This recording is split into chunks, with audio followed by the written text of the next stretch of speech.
these boys show up and they stick together and they battle. And once again, we had another good outing by our starting pitcher. Julius threw a gem out there, and by all means, he did his job of keeping us in the game. A little bit of wind here today. Do you talk to the kids about that, or enough experience on this team that you just send them out and tell them, hey, you guys know what to do? I think they kind of, we did talk about it a little bit last night at practice, but I think they're probably picking that up as they're walking out here to the field today and noticing that wind. And it'll be a little bit of a tough wind, but we've actually played in pretty adverse weather conditions this year anyway. What do you know about GNK? I don't know a lot about their high school team this year. I do know, they're always a very competitive team. We battled with them pretty hard last summer, and they're always a force to reckon with. So, they're kind of in a similar size school as we are, and I anticipate a good game and hard-nosed baseball. Cody Joslin goes to the mound. What does he bring for you on the hill? Well, Cody's one of those guys that goes up there, throws a lot of strikes, pitches to contact, and weak ground ball outs. And if he can do that effectively and the defense has the support behind him, he'll put us in a position to win. Coach, good luck. Thanks, Ringer. That is head coach Phil Talmadge in his technically fourth season, but third year of action. Again, COVID year in 2020 took that first year away as the Broncos have completed their infield, outfield. The Titans just running out onto the field. And again, GNK, going to say Greenway, Nashua, Keewatin. Try not to just say Greenway for those of you fans that are down on the Iron Range. That interview with head coach Phil Talmadge, that was brought to you by Up North Builders, expert construction in International Falls. They've got planning, they've got management, and they've got experience, and it makes a difference. Up North Builders, and I know they're looking for laborers. So you can give them a call and contact them, or stop out at the Up North Builders out on Highway 53 and see maybe if they've got a job for you. We're going to take another break here on the Hometown Hobby and Crafts pregame show. Don't forget, you can still text me at 218-324-3053. Let me know who you think's going to score that first round for the Broncos. And when we come back, we're going to have the interview with head coach of the GNK Titans, Ben Sletton. You're listening to the Hometown Hobby and Crafts pregame show for Bronco Baseball on Lace Country 104.1. Online at rjbroadcasting.com, and I believe now we're on yourliveevent.com. City Drug, your community health mart pharmacy, now carries Wind and Willow products. Easy-to-fix cheese ball mixes include jalapeno jack, bacon stuffed mushroom, bruschetta, and smoked house bacon and cheddar. Customer favorite dip mixes include roasted red pepper, cheesy bacon and Asiago, and roasted garlic. These products are delicious, easy to prepare, easy to share, and are sure to be a hit at any gathering. City Drug also carries single-serve soup mixes. Indulge in broccoli cheddar, grilled cheese and tomato, and home-style potato. City Drug Health Mart, taking the time to listen and care. The National Propane Gas Association recommends that all gas systems should be routinely inspected every 5 years. Lakes Gas in the Falls can check your gas systems on a regular basis. A gas system safety inspection only takes 1 or 2 hours and includes a leak test as well as a visual inspection of all your gas appliances. Lakes Gas has a fall special on gas safety system inspections right now, so call Lakes Gas for an appointment today. Lakes Gas, your local propane company since 1959. Welcome back to the pregame show, being joined by GNK head coach Ben Sletton. Coach, talk a little bit about how the season's gone thus far for the Titans. I think everyone's kind of in the same boat with the weather the way it has been, just trying to find games. We've got 3 under our belt so far. We're 1-2, but we've been playing some tight games. We played tight against Rock Ridge, and we beat Ashland, and then we played up in Esco and Superior. So we're just trying to find games that we can actually play, and having field conditions being good. And looking at the field right here, it looks like it's in really good shape, so it's nice to be outside and not on turf and playing some baseball in the sunlight. Yeah, obviously a little damp out in the right field corner, but other than that, I think everything is going to go well. Talk about the kids that are the leaders for your team. We have 3 seniors who have stepped up their leadership really well this year. Ethan Ambule, Matt Hanna, and Josh Parantala.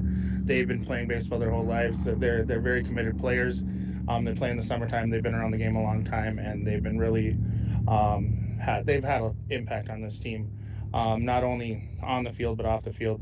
And they're building relationships with these young guys, these guys with not a lot of experience, and they're leading them and helping them learn how to play the game and doing just to make them do things right. Who's going to the hill for you today? Austin Anderson. He's going to be our starting today. So we'll see how he does. He's had some experience on the mound. He pitched really well for us last summer, and then we can get him in for middle relief in our last few games. And when he's throwing strikes and he's doing things right, he's a pretty solid pitcher. Talk about your offense and what you like and what maybe what you try to do best when your kids are at the plate. This year so far, I really like the fact that they're aggressive at the plate. They're not as timid, and they're trying to get themselves into hitters' counts instead of, getting into pitchers' count and fighting off pitches that they normally wouldn't like. So they're going up with an approach, and they're looking for pitches that they like, and they're trying to square it up. And, we're seeing kids who have struggled at the plate in the past going up there with a positive approach and making contact with the ball, putting the ball in play. And whenever you put the ball in play, good things can happen. Get guys on base, move them around, get them in scoring position. We just got to have those guys who can put the ball in play and try to drive in some runs. Coach, appreciate the time. Good luck. Thank you. Appreciate it. That is head coach Ben Slutton from the GNK Titans. Appreciate his time. I won't say that we were under the gun, but we were a little bit under the gun as far as I was concerned about getting that in and getting everything all set up. So maybe if it seemed a little short, that's why. It just he needed to get his team out on the field, get everything ready. And that's more important than us getting a long interview. It just isn't necessary that we have that. But we are almost ready for baseball. That interview with head coach Ben Slutton brought to you by Up North Builders, planning, management, and experience, and it makes a difference. Up North Builders, and again, they're looking for laborers. So if you're looking for a job for the summer, maybe that's place to get started. It is Up North Builders. We're going to take a break here on the Hometown Hobby and Crafts pregame show. And when we come back, we're going to have the keys of the game brought to you by Rainy Lake Houseboats. You're listening to the pregame show for Bronco Baseball on Lake Country 104.1, rjbroadcasting.com, and you're watching it on your live event. A message from CAPE, Couchiching Area Prevention and Education. Be present. Most Falls High students do not feel pressured to drink alcohol by their friends. We learn from the past, live in the present, and strive for the future. CAPE is working together to empower the communities within Couchiching County through prevention, education, collaboration, and shared leadership to reduce alcohol and tobacco use among youth and young adults. Together, we are strong. This ad has been funded by Drug Free Communities grant funding. And we're back with breaking news. The new Coke Zero Sugar might be the best Coke ever. That's right, Jim. With an improved taste and 0 calories, make sure... Jim... Ooh, yes, this tastes like the best Coke ever to me. We're on the air. I need to try it first. With zero sugar and now even more delicious, it's the new Coca-Cola Zero Sugar, the best Coke ever. Find out for yourself. Back here at Sheila Field in the Hometown Hobby and Crafts pregame show, it's time for the keys of the game, brought to you by Rainy Lake Houseboats. Rainy Lake Houseboats is located on magnificent Rainy Lake, and it's where the highways end and the ancient waterways begin. Rainy Lake Houseboats offer amazing Minnesota houseboat vacations on Rainy Lake in Voyageurs National Park. You can call them at 1-800-554-9188. Well, there's two things that concern me about today's game. The wind. Wind is going to be blowing out here towards the scoreboard in left center field. I could see a couple of balls getting up in the air and maybe getting out of the park today. Maybe not. And the other part is field conditions. Obviously, this is the first home game. This is the first time that it sounds like the Titans have played on grass. I know it's the first time the Broncos have. And if you look out towards right field, you can see that it's damp out there. It's moist. The GNK kids are warming up on that side of the field because they're in the first base dugout, and they're avoiding deep right field like it's the plague. It's damp out there. It was very damp.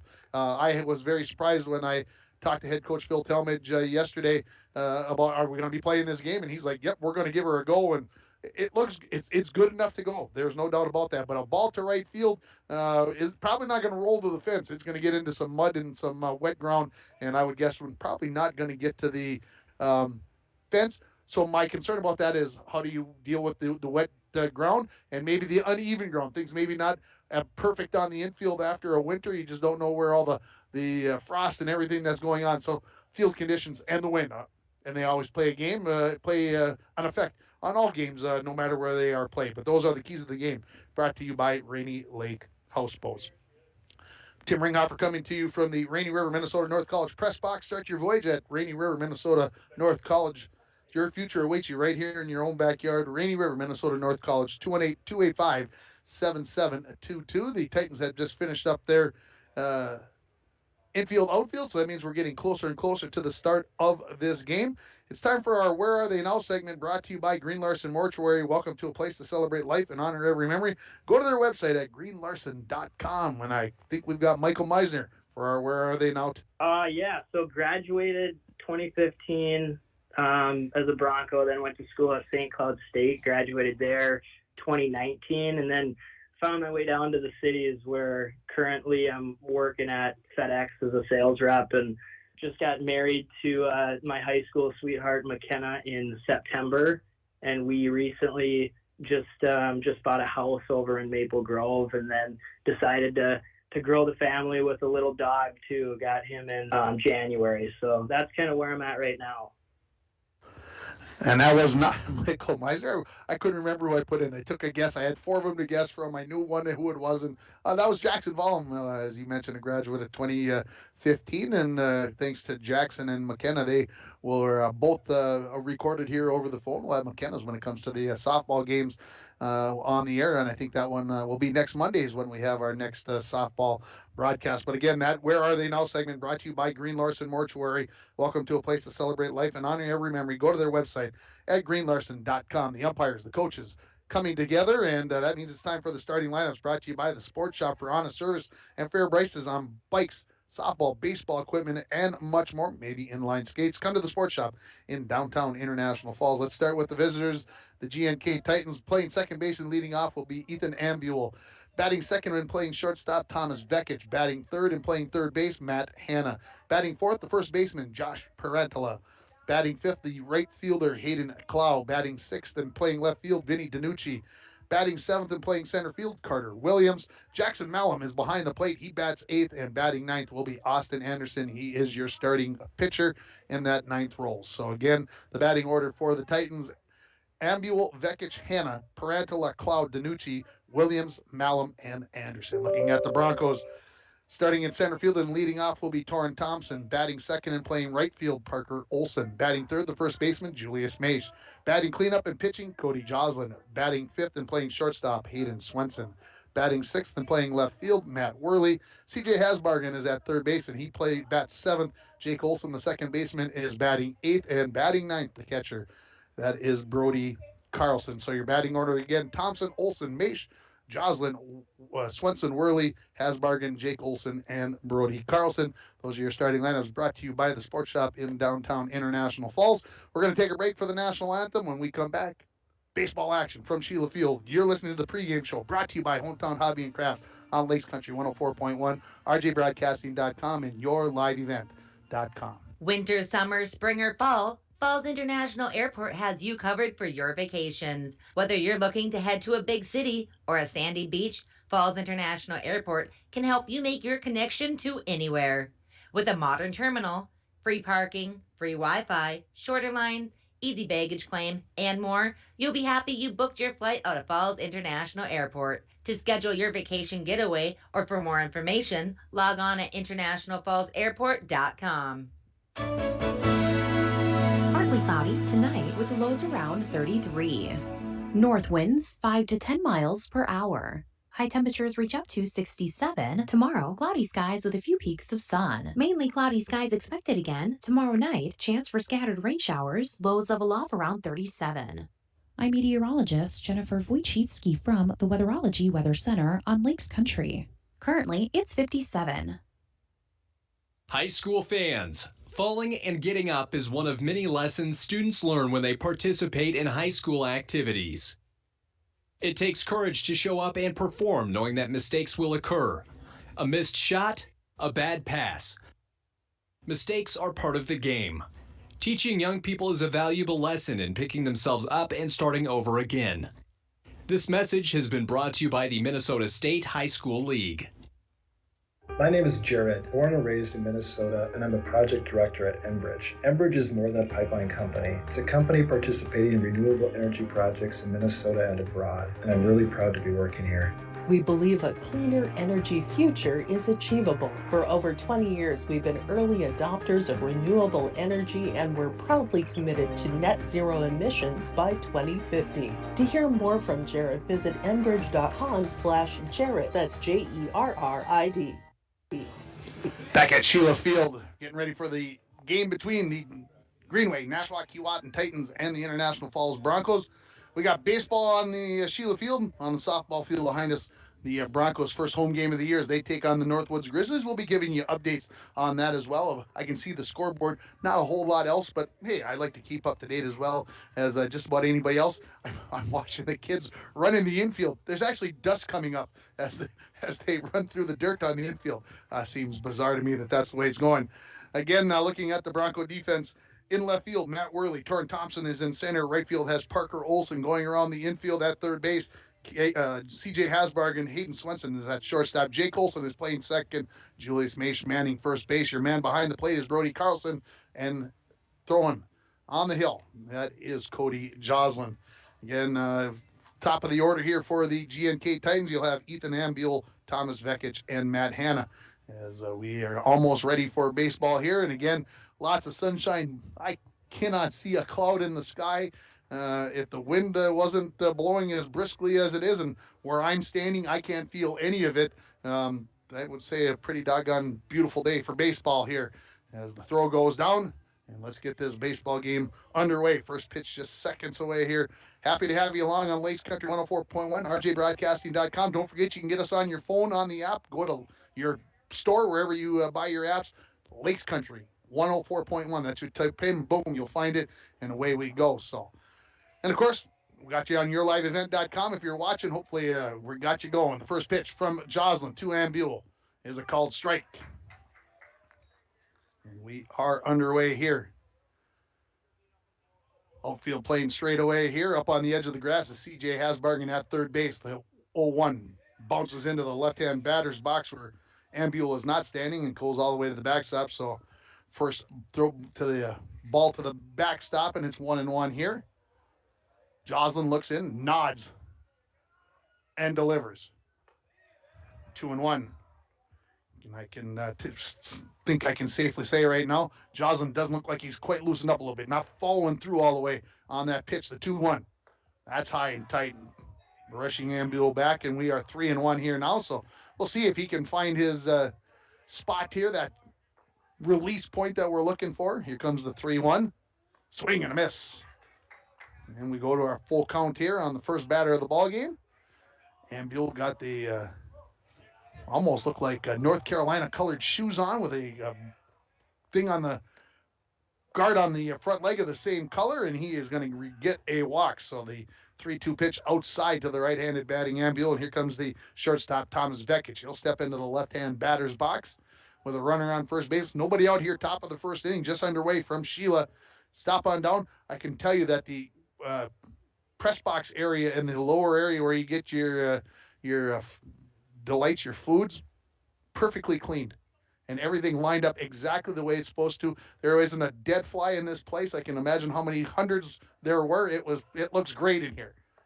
First pitch to Vekic is a called strike on the outside corner at the letters. I don't think the Greenway boys were agreeing with that call, but it's early.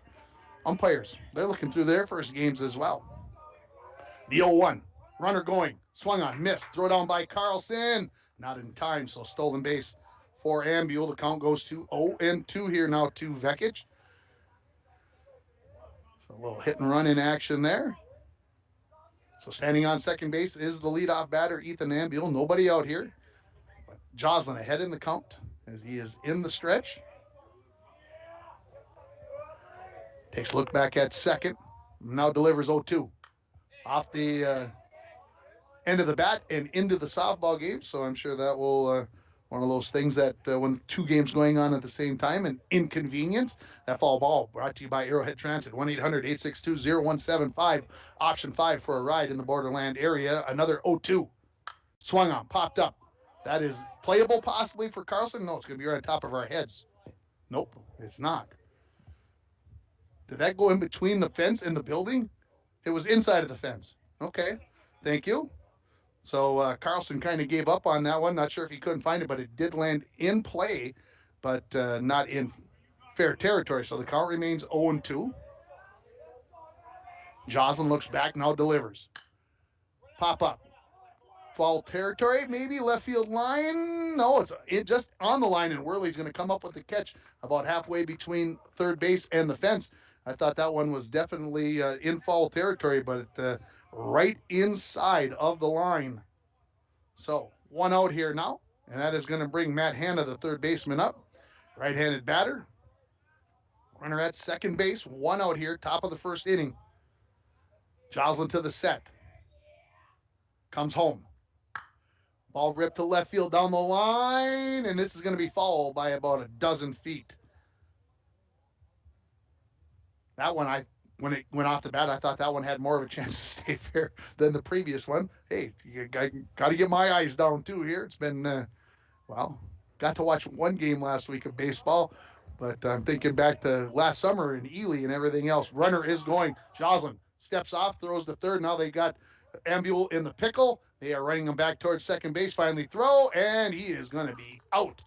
And I think everything went right there. Joslin did the right thing, and Ambule tried to get the pitcher Joslin to get rattled and make a mistake, and he did not. So we'll have the 1-5-4 putout of Ambule on the caught stealing. And now there are 2 outs here in the top of the first inning. The pitch up high to Hanna. So 1-1 the count. Basically, when Joslin went to put his foot on the pitching rubber, Ambule just took off, and like I said, he did everything correctly. The 1-1. Swing and a miss at a pitch up out of the zone. Makes the count 1-2 here, and Hanna takes a walk out of the batter's box, takes his helmet off, puts his face back inside like, come on, got to be better than that. So Joslin ahead now, back into the full windup here with the 1-2. Bounces in. Early on in the season, that might get, that what Ambule did off of second base might rattle a non-veteran pitcher, but Joslin's been out there, played for so many years, the senior, and he just did exactly what you're supposed to do, the 2-2. Up high, tomahawk down the right field line, going after it is Mason to foul territory, and he slides into the mud and comes up a little bit short along the fence. And, Mom will have to, or he'll have to get the shout out or something. I don't know, tied. Get that taken care of, because got to believe that you got a little mud over that way. Count remains 2-2 here. That foul ball brought to you by Arrowhead Transit, 1-800-862-0175. Count remains 2-2. 2 outs here. Top of the first inning. Joslin winds and fires. Ripped into left field. That Worley goes about 4 steps to his left, catches a line drive right next to his ear, and a couple of balls hit out towards left field. And coming up with the outs out there, Matt Worley, a good senior job out there, coming down with those catches. And how about we give that one the Snap Fitness on Snap decision of the game. Snap Fitness on Shorewood Drive is a 24-hour facility with free weights, machines, tanning, classes, and more. Customized, personalized training and nutrition programs are available. Give the gals a call at Snap Fitness, 218-283-0020. We'll take a short break. We'll come back with the bottom of the first inning. No score after a half inning. You're listening to Bronco Baseball on Lace Country 104.1, rjbroadcasting.com, and you're watching it on your live event. Hi, this is Chris Laszlo, Vice President and Branch Manager of Border Bank. If you own a business, you know how important having the right banker is. Real Social Security employees will never threaten you. Callers threatening you with arrest or other legal action and demanding money are not from us. If you receive a call like this, hang up. Do not provide them with any form of Border Bank can do for you. We're Border Bank, partnering with Northern Minnesota businesses since 1935. Member FDIC.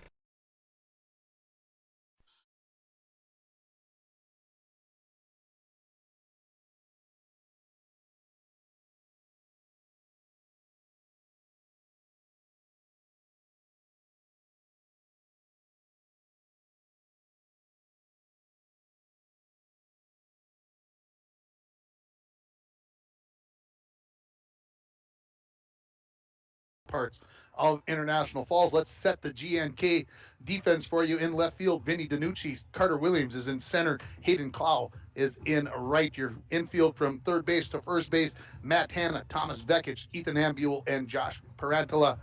If I sounds like I'm saying Josh, I'm doing my best to say Joss. Okay, just in case you're from the GNK area, I'm doing my best not to put the sound on it, but we're working at it. Behind the plate is Jackson Malum, and Austin Anderson is your pitcher for the Titans. Top of the order here for the Broncos, Torrin Thompson, Parker Olson, and Julius Maish. Bronco baseball team will be in Chisholm on Thursday, and my intentions are to be down there on Thursday to bring you that game on the radio. And I was told by the AD, we think that we've got power, but we're not sure which field we're going to be playing on yet, which one's going to be ready to go. So either way, I'll have everything charged up, everything batteried and ready to go. I'm planning to bring you Bronco baseball on Thursday from Chisholm. As we get here ready for the first batter here, Torrin Thompson steps into the right-hand batter's box. Austin Anderson into the set with nobody on base. And the first pitch. Showed bunt, and that bounces into the left-hand batter's box. So 1-0 here, the count to Torrin Thompson. See more and more pitchers doing the set on every pitch. That way you don't have to change your delivery. Whether somebody's on base or not, it doesn't matter. Maybe slows down the game a hair, but that's the way it is. The 1-0. Show bunt, bounces in. I can see the chalk fly up in the batter's box. So 2-0 the count. And, of course, the third baseman, Hannah, charging in as soon as Thompson, who's got very good speed, shows that bunt. He's sprinting in here. So let's see if maybe on 2-0 he decides to swing away here, get one past Hannah there at third base. The 2-0. Up high as Mallon had to come out of his crouch, the catcher, to get to that one. So 3-0. So you got to believe here the red stop sign is there, the no swing policy in place. But, well, I've been surprised before. The 3-0 from Anderson to Thompson. Bounces in, and it's a 4-pitch walk, and the leadoff batter on for the Broncos.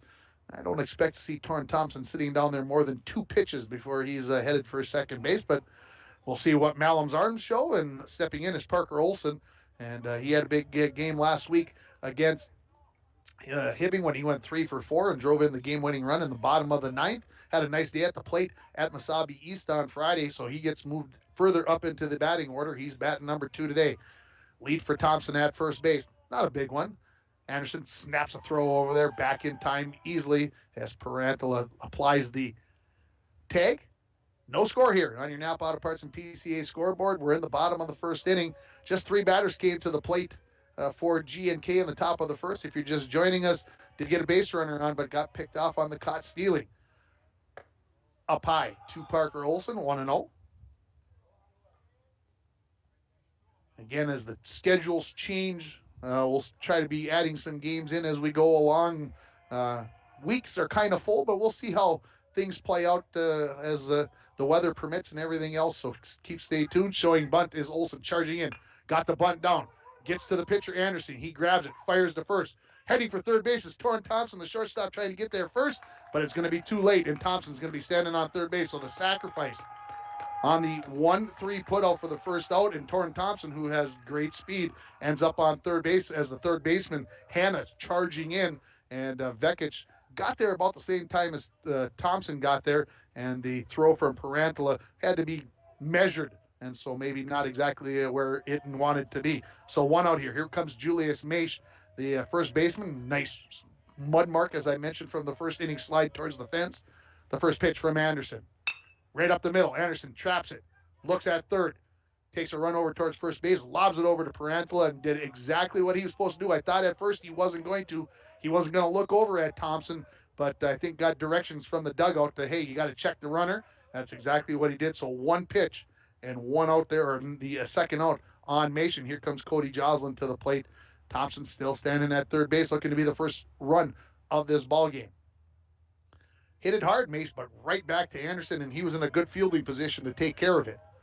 The first pitch to Joslin. Outside. Maybe you can hear the Greenway players. Good spot. That is a great spot on the first pitch. See if get Joslin to chase, but again, good eye at the plate. I talked about that veteran experience. Makes contact at the plate. Rare that he strikes out. The 1-0. That's a called strike at the knees on the outside corner, 1-1. So you like that first pitch, the Greenway Nashua Kiwanis players like that first one. Got to like that second one even better. That's a pitcher's pitch right there, making the count 1-1. Thompson getting a fair lead at third base. Anderson looks over there and now comes home.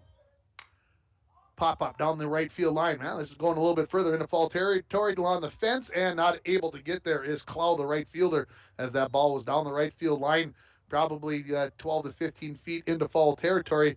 And I didn't think Joslin got a lot of that one. Short porch out in right field, 288 down the line. That ball probably went 250 feet, and it's a little bit wet as it comes out of that marsh down the right field line. So the count sits at 1-2. Thompson, who got the leadoff walk and then was sacrificed over to third base, as he's still standing there with 2 outs.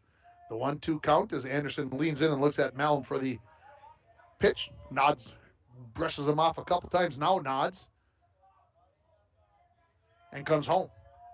Way outside, it's going to get all the way to the backstop, and the Broncos are going to lead by a score of 1-0 here on your Napa Auto Parts and PCA scoreboard. So I'm going to go back, and how about that job there by Torrin Thompson, getting from first to third. Let's give that the Northern Lumber run of the game. Free estimates, delivery to your work site, and paint matching. Northern Lumber, everything to build anything, located on Highway 53 at 307th Street in International Falls. Count sits at 2-2, nobody on base, and the delivery. Called strike 3, and that one was down low right at the bottom of the zone, and Cody took it, and that is going to be the third out. The Broncos break through with a run on no hits. There were no errors. There's nobody left on base after 1 inning. International Falls 1, GNK nothing. You're listening to High School Baseball on Lakes Country 104.1 and rjbroadcasting.com, and you're watching it on yourliveevent.com. Rainy Lake Medical Center is proud to offer local athletes a robust sports medicine program that includes comprehensive rehabilitation for athletic injuries, post-surgical rehab, and return to sports guidance.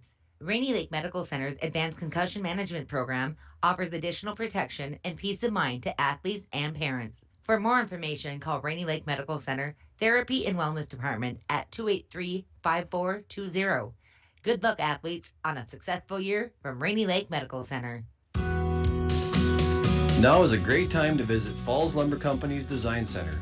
We heat this building with fireplaces and stoves so you can feel the warmth, see how they burn, and check out which one is best for your home, cabin, or shack. We sell some of the best name brands in business: Cozy Heat, Yodel, Hearthstone, Napoleon, Regency, and more. Check out Falls Lumber Company's Design Center, something for everyone. 201 4th Street in the Falls. Back here in the Rainy River, Minnesota North College press box. After 1 inning, Falls up 1-0 on your Napa Auto Parts and PCA scoreboard. Taking a peek over at the softball game as they take on the Northwoods Grizzlies. Going to the bottom of the second inning, the Broncos up 2-0. As the Broncos 1-1 on the season, the softball team 1-1 on the season as they beat Little Fork Big Falls 16-0 yesterday. Lost to Grand Rapids 6-5 on their home field last week, and Grand Rapids scored 2 runs in the bottom of the 7th to pull that one out. For GNK in the top of the second inning, 4-5-6, Parantala, Clow, and Danucci. Left-handed batting, Parantala is in the batter's box. First pitch, up high. And the Broncos playing a little bit, I would say, shifted over for the first baseman here, the Parantala. The 0-1, excuse me, the 1-0 and now 2-0 the count here to Parantala. I look at C.J. Hasbargen, the third baseman. He's probably playing 25 feet off the bag with the left-handed batting Parantala. Swung on right at Hayden Swenson, and he couldn't come up with it. Timed it right. I thought maybe it was in his glove, but it's not, and there's a single, first hit of the ball game for the Titans as they've got their lead-off batter on. Here comes Hayden Clow, the right fielder. They positioned him perfectly. Swenson didn't have to move to his left or right. He was right where he needed to be, but just out of the reach of that glove. Another, I'm going to speculate, 8 inches, 10 inches, and things would have been taken care of. To the set, first pitch, high and tight to Klaus. So 1-0 here. Runner on first base. Joslin, of course, in the set. Outfield playing straight away here on Clow. The center fielder, Torrin Thompson, he's right behind the pitcher, hardly to the one side. Up high, and now 2-0 again. And I talked about this in the first inning. Joslin just looks like he's not quite bending over all the way, following through to get that pitch to come down into the strike zone on some of his pitches. To the set, and the 2-0. There, he got down there, and it's fouled back out of play.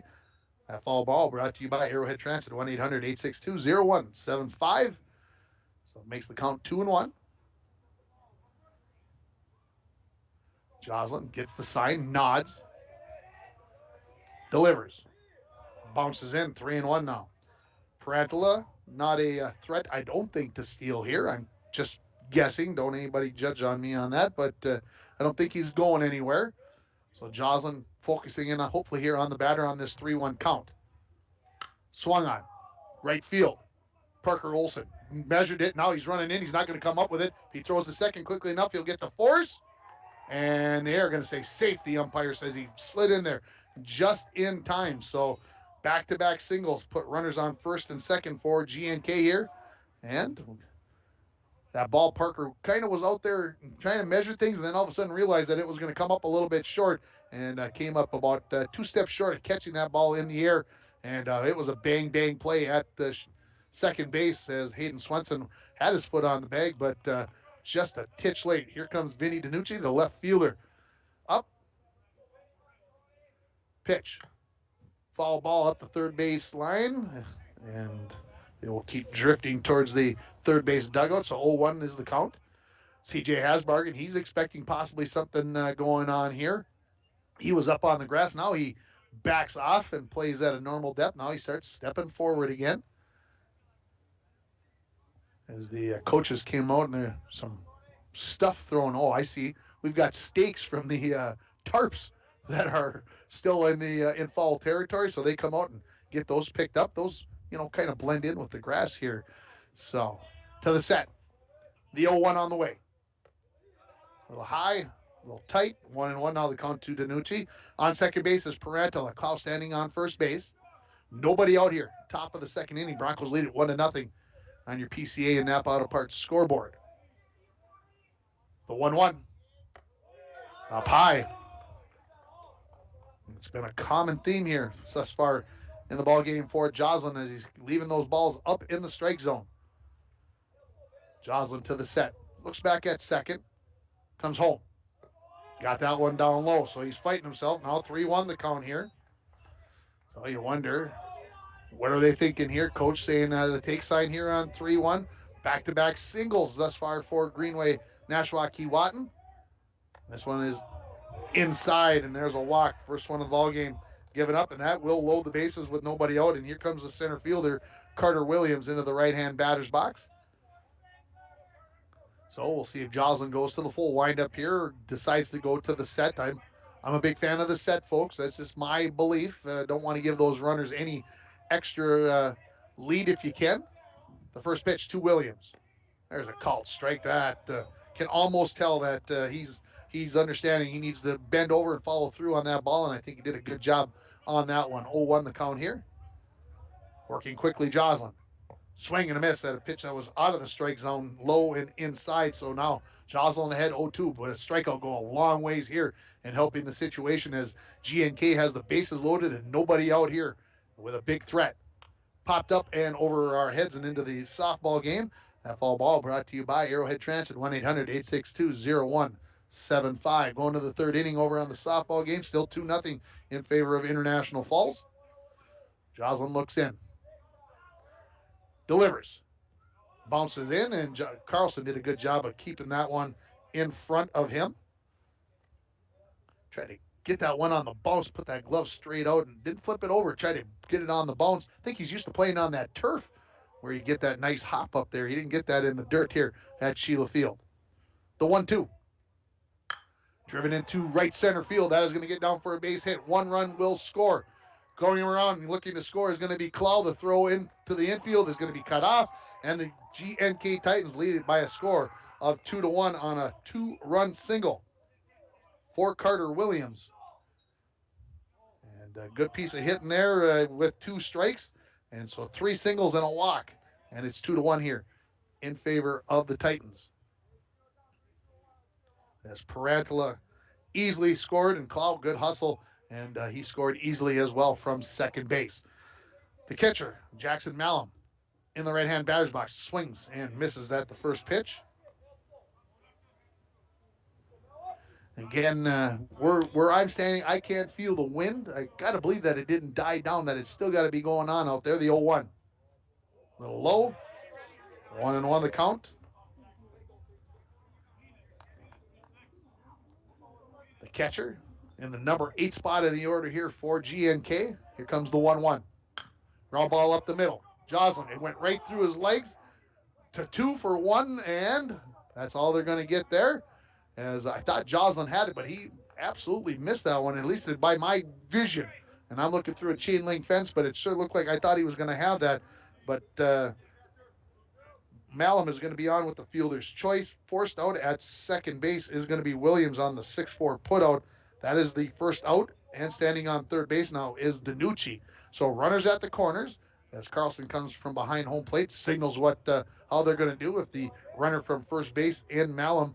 And there's a courtesy runner out there. That is John Bray, who is courtesy running for the catcher Malum. He is going on the first pitch, swing and a miss. They're going to throw behind the runner at third base, and he is back in safely. As standing on second base now is John Bray, the courtesy runner again for Malum. So 2 runners in scoring position here. The Titans have put 2 runs on the board to take the 2-1 lead. This is Austin Anderson, the pitcher. The 0-1 popped up out of play. Now the count runs to 0-2.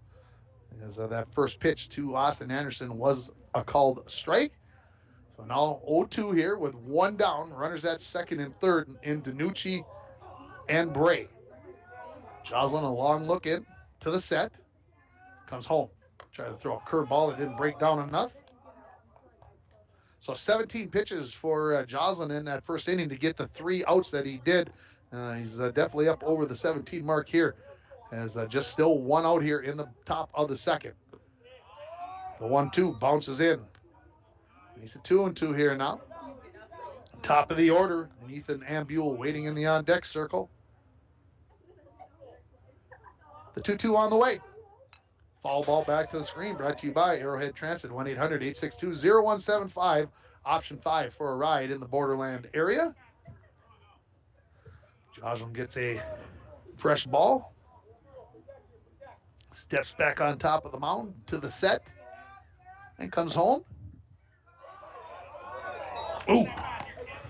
And Cody Joslin is wondering where that one missed because he was called out on a ball that maybe was in a similar spot. I'm not sure where that missed, folks.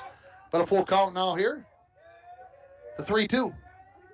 And tried to overthrow that one. He walks, and the bases are loaded here now with 1 out.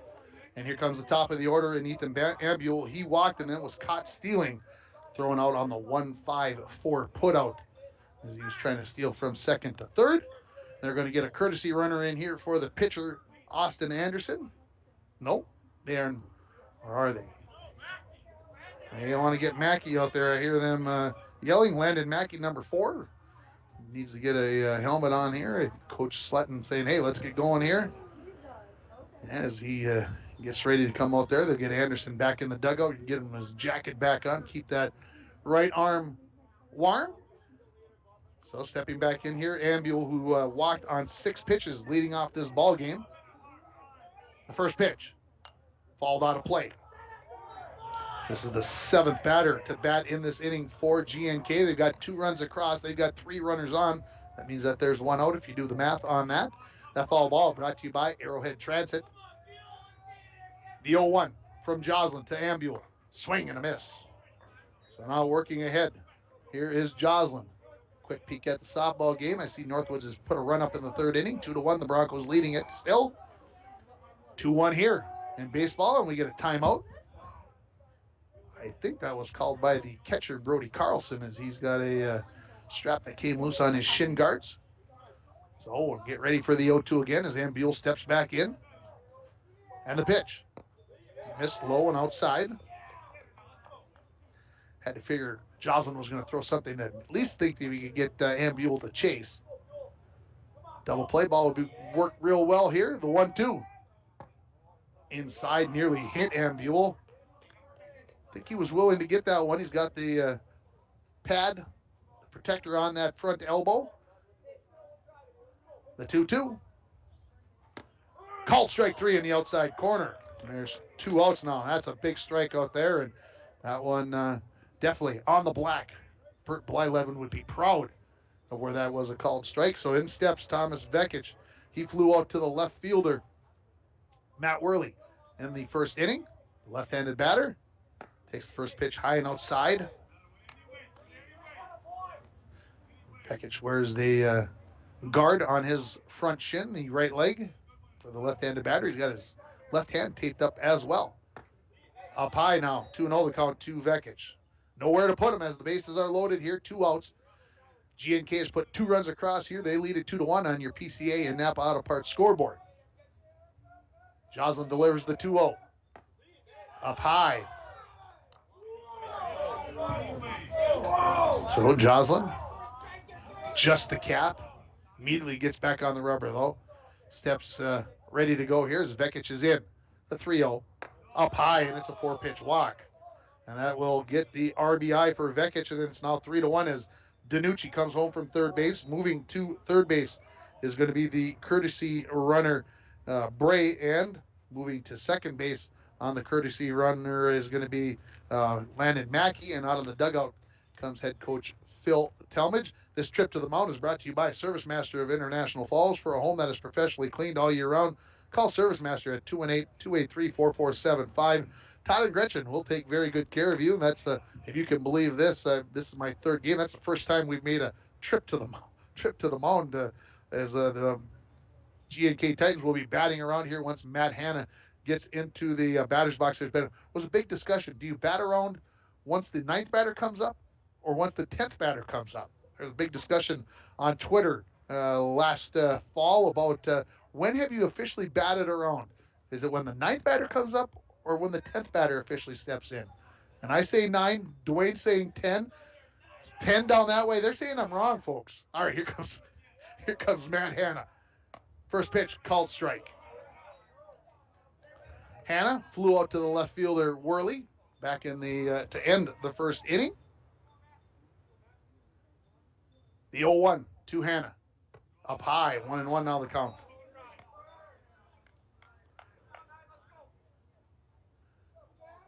Broncos playing a little deeper now with Hanna. Worley playing really deep in left field. The 1-1. Called strike at the knees. So 1-2 now the count here. And boy, a strikeout, ground out, fly out. Obviously, I'd love to see it here for the Bronco fans. GNK, of course, would love to see it add to their 3-1 lead. The 1-2. Grounded towards C.J. Hasbarger. That took a wicked hop on him as he went down to get that. That's into left field. 1 run scores. Here comes the throw home. Hasbarger throws home, and out at the plate is going to be the courtesy runner. That is in place of Austin Anderson. That is Landon Mackey. That is going to be thrown out at the plate on the 7-5-2 putout for the 3rd out. Coming home to score, though, was going to be John Bray. So that is going to make it 4-1 in favor of GNK as they get 4 runs on 1, 2, 3, 4 hits and a couple of walks, no Bronco errors, and they are going to leave 2 runners on base. Inning and a half in the books. Your score, GNK 4, International Falls 1. You're listening to Bronco Baseball on Lace Country 104.1, rjbroadcasting.com, and you're watching it on yourliveevent.com. Are you looking to purchase a new house or cabin this summer? Did you find the home of your dreams? The real estate team at TrueStar Federal Credit Union wants to help. Whether it's a purchase, refinancing, construction, or home equity line of credit, we are here to guide and educate you through the whole process. Contact us to talk about our loan options today. Call and make an appointment or apply online at TrueStarFCU.com. Equal housing lender. Federally insured by NCUA. TrueStar, where banking is brighter. Follow us on Facebook and Instagram. City Drug, your community health mart pharmacy, now carries Wind and Willow products. Easy to fix cheese ball mixes include jalapeno jack, bacon stuffed mushroom, bruschetta, and smoked house bacon and cheddar. Customer favorite dip mixes include roasted red pepper, cheesy bacon and Asiago, and roasted garlic. These products are delicious, easy to prepare, easy to share, and are sure to be a hit at any gathering. City Drug also carries single-serve soup mixes, indulge in broccoli cheddar, grilled cheese and tomato, and home-style potato. City Drug Health Mart, taking the time to listen and care. Back at Sheila Field, the bottom of the 2nd inning, leading it up. This is Hayden Swetson, the shortstop, as Austin Anderson is to the set and delivers. That's high and tight.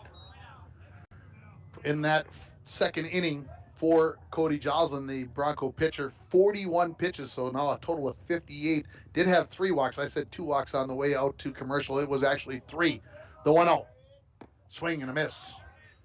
The count 1-1 here to Swenson. Matt Worley and C.J. Hasbargen to follow, and a good relay home from Worley to C.J. Hasbargen to Carlson at the plate to get that 3rd out good job. Not a lot of time to work on that outdoors, and they look like they've been doing it for years. High and tight. The 1-1 pitch to Swenson. As I mentioned, Worley and Hasbargen will also come up. They are the 6 and 7 batters in the order for the Falls. Greenway playing it straight up here with Swenson, the freshman shortstop. The 2-1 from Anderson. Up high. Outfield, I'd say playing fairly deep as the left fielder. Right fielder playing a little shallow. Again, I think he wants to try to stay maybe out of the wet, marshy stuff out there. Anderson to the set. Comes home with the 3-1. Swing and a miss. Swenson liked what he saw there and took a good rip at it and came up empty. Fourth inning now over at the Broncos softball game. 2-1, the Broncos leading it there. Now, full count pitch coming here from Anderson to Swenson, who's leading it off here in the bottom of the second. And that one bounces in, and it's going to be a walk and gets to the backstop. Swenson's going to hustle down. And are they going to try to send him? He's looking, and no. Malum hustle back there, and both runner kind of didn't get out of the box real quick, so he got yelled at to get going. Then Malum didn't maybe hustle back to the backstop, so he got yelled at. So then everything got into quick motion. Here comes a trip to the mound by the GNK staff. This trip to the mound brought to you by Service Master of International Falls. For a home that is professionally cleaned all year round, call Service Master at 218-283-4475. Worley will be stepping up here, and, well, I'm just going to say it. I said this on Friday during the game. He is a threat to bunt every time he walks up to the plate. I don't care the situation. He does a great job at it. And so with the runner in Swenson on first base, Broncos looking to cut into this 3-run deficit after they took an early lead here in the first inning. Anderson to the set. Snaps one over to Parental at first base. And getting back in easily was Swenson, getting that jersey dirty. Set of signs here from Coach Talmadge. Worley steps back in. Anderson to the set. Comes home. Bunted. Worley down the first baseline. Anderson comes off the mound. Throws over the top of Worley and gets to the out to Parantala. So the 1-3 sacrifice and the runner into scoring position in Swenson with one out. Now here comes C.J. Hasbargen, the third baseman. And Greenway not being aware, trying to throw the ball around a little bit. And I'm not sure who came up with the bad throw there. I believe Parantala did as he threw that back to the pitcher. And Swenson says, I'll take third base. As I was looking down to get some information, and all of a sudden I look up and Swenson's halfway to third base. So now just 90 feet away from scoring the run here. The first pitch to Hasbargen. A bit low, a little bit outside. And the count 1-0. And I look over at the softball field, and the Northwoods Grizzlies have taken a 3-2 lead in the top of the fourth.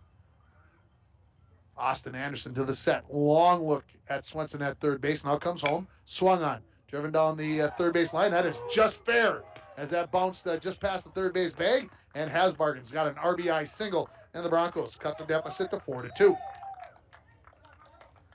Hasbargen saw one that he liked and ripped that right past Hannah. Hannah hardly had a chance to move as that ball was 3 feet inside of the line and down the left field line. So Hasbargen at first base. Up steps Jake Olson, the second baseman. One out here, one run in. The Broncos trail at 4-2 on your Napa Auto Parts and PCA scoreboard. Need a new battery? Score one today at Napa Auto Parts of International Falls. Anderson taking a little extra time here. Now you go back and think about that error that the Titans had where Swenson got from second to third base. That maybe played a big key here in making sure that run gets the score. The delivery from Anderson. Called strike at the letters.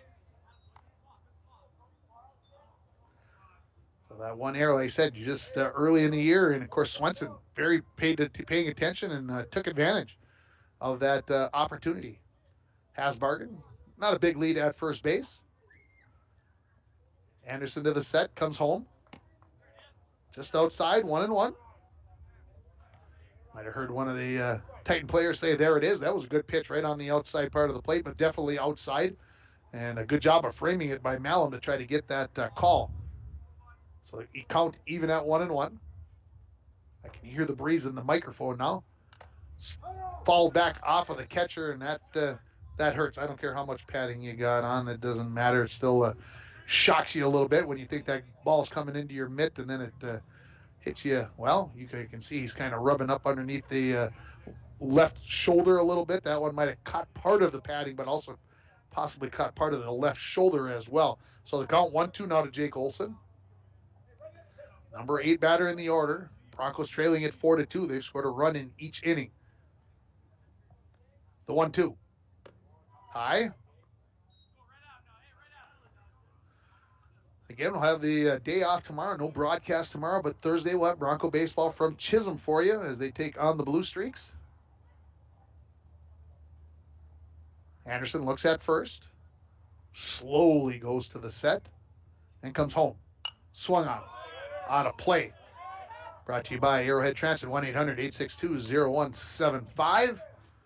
And field to mention on that looking strikeout back in the the top of the second inning when Cody Joslin got that strikeout. For all your electrical needs, both commercial and residential, stop at Canner Electric at 500 4th Street in International Falls or call 218-283-8319. The 2-2 bounces in, so now full count to Jake Olson. 1 run for the Broncos here in the first, 1 in the second, 4 for GNK in the top of the inning. That's how we sit here at 4-2 in the bottom of the second inning. Full count here now to Jake Olson, the second baseman. Pitch comes home, swing and a miss, strike 3. So there's 2 outs, and now comes Brody Carlson to the plate. Olson decided late, try to get a piece of that one. He realized that, hey, that is going to be in the strike zone. I need to take a swipe at that, and unfortunately came up empty. Softball game going to the bottom of the fourth. 3-2 the score over there in favor of Northwoods as the Broncos 1-1 on the season in the softball game. Anderson to the set. Delivers to Carlson. Down low as Mellon squeezes those shin guards together. Not wanting that to get to the backstop and let Hasbargen get into scoring position. Ball thrown in here that was out of play. Kind of reminded me of a hockey goaltender, did Malum on that move right there. There's a couple of big hockey games going on tonight. The Kraken will get a chance to see what they can do with the Dallas Stars. As see as all the Wild couldn't take care of business. The 1-0 to Carlson. There's a pitch that's high and tight, and Brody Carlson said, I don't need that one in the helmet. I'm going to get out of the way of it. Wisely done their young man. So 2-0 now the count to the number 9 batter in the order. Torrin Thompson, who scored the first run of the ball game, waits in the on-deck circle, hoping he's going to get a chance here. There are 2 outs, as Hasbargen is the runner at first base. Anderson looks over there. Now comes home. Low, outside, so now 3-0 the count to Brody Carlson. And we'll see if Coach Talmadge gives him the take sign here. 3 straight out of the zone. Of course, the last batter struck out, so you got to believe that Anderson can put it in to the strike zone here. See what he's got here. To the set. Comes home. Taking it all the way was Carlson, and strike called. 3-1 now the count. Anderson goes for a slight walk there as he collects his thoughts on what he wants to throw here. 3-1. Looks home. Looks at first. Gets to the set. Pitch swung on off the end of the bat, foul towards the first base dugout. So now a full count to Brody Carlson on that foul ball. 1-800-862-0175. Brought to you by Arrowhead Transit. So Hasbargen will be going now. 3-2 the count. 2 outs. So he'll be off and running with the pitch. As Carlson steps back in to the set. Anderson going. Pitch. Driven towards left field. Is it going to get down? It is going to get down for a base hit as the left fielder DiNucci could not get there. So the Broncos have their second hit of the inning, and they've got runners at first and second. Here comes the top of the order. And Torrin Thompson will get a courtesy runner here for Brody Carlson. And coming out, I believe this is going to be Caleb Joslin, number 9. It is. So he'll run from first base now. As you can courtesy run for the pitcher and catcher at the high school level. In case you're wondering what we mean by that, you can bring in a pinch runner and don't have to use up a pinch runner mode in that way. So if you're new to that, it's been around forever, as long as I can remember watching high school baseball. First pitch to Torrin Thompson. on the way. Swing and a miss. Thompson walked on 4 pitches to lead off the bottom of the first inning and then was sacrificed to third base. And I'm correct on that. Got to second and nobody home at third base. So he was all the way to third base and then scored on the pass ball. The 0-1 to Thompson. Shows bunt. Gets it down. First coming off the mound. Anderson throws to Parantala, and he is going to get Thompson by a step and a half to retire the side. The Broncos get 1 run on 2 hits, 1 error, and they're going to leave 2 runners on base. After 2 innings, Greenway, Nashua, Keewatin 4, International Falls 2. You're listening to High School Baseball on Lace Country 104.1, rjbroadcasting.com, and you're watching it on yourliveevent.com. Employees at Packaging Corporation of America have been producing quality paper for over a century. We understand our responsibility to the community, and we're honored to support the many needs and events occurring in the Borderland. From providing donations to local schools and events, to supporting organizations meeting physical needs in our community, Packaging Corporation of America does more than make paper. We make a difference. April showers bring, well, great deals at Ekman GM of International Falls. New vehicles are coming in right now at Ekman GM. Check these out. New 2023 GMC Terrain all-wheel drive SLT, MSRP $42,820, sale price $42,320. Or this new 2023 Chevy Silverado 1500 RST, MSRP $61,905, sale price $61,665. Chevrolet, find new roads, lots to choose from at Ekman GM, locally owned, community first. Find out more at EkmanIFalls.com or stop on out at Ekman GM on Highway 53 South in the Falls. And we're back with breaking news. The new Coke Zero Sugar might be the best Coke ever. That's right, Jim. With an improved taste and 0 calories, make sure... Jim. Ooh, yes, this tastes like the best Coke ever to me. We're on the air. I need to try it first. With 0 sugar and now even more delicious, it's the new Coca-Cola Zero Sugar, the best Coke ever. Find out for yourself. Top of the 3rd inning, Sheila Field, GNK, Joss Parantala at the plate. First pitch to him from Joslin is a called strike. Parantala led off the top of the 2nd inning with a single, and his courtesy, or he scored the run. No courtesy run there. The 0-1 from Joslin. Curveball, swing and a miss. That's the best breaking pitch I've seen Joslin throw this game. So 0-2 now the count to the left-handed batting first baseman. Again, they're pushed over. Ooh, Parantala saw a low outside pitch and said, I got to get a piece of that one. He fouls it off to the screen, so the count remains 0-2. And that foul ball brought to you by Arrowhead Transit, 1-800-862-0175, option 5 for a ride in the Borderland area. The 0-2. Swung on towards Swenson. He charges it, picks it up on the 4th bounce, fires over to Mason, gets Parantala by a step for the 6-3 putout. So I mentioned on the last time that Parantala was up that Hayden Swenson and the shift was kind of on. They were kind of shifted over for the left-handed batting Parantala. That hit that he had went right over the top of his head. That ground ball right at Swenson. He never had to go left or right. He just had to charge the ball and get the out. So 1 down here. Here comes Hayden Clow, the right fielder. He singled and scored back in the 2nd inning as the GNK Titans lead this game by a score of 4-2 as they got all 4 of their runs in the top of the 2nd. The first pitch to Clow. Way up high. Going to the 5th inning over at the softball game. International Falls trailing Northwoods 3-2 in that game. Here comes the 1-0 to Clow. Swing and a miss at a pitch down in the dirt. He's count 1-1. 58 pitches for Joslin through 2 innings. Has one strikeout and the 4 walks. That's the part of the equation. Here's a foul ball out of play. Arrowhead Transit, 1-800-862-0175 as Joslin now ahead in the count 1-2. With the right-handed batting Clow up there, Hasbargen playing much closer to the line, although he's a good 6-7 steps off of the line, the 1-2.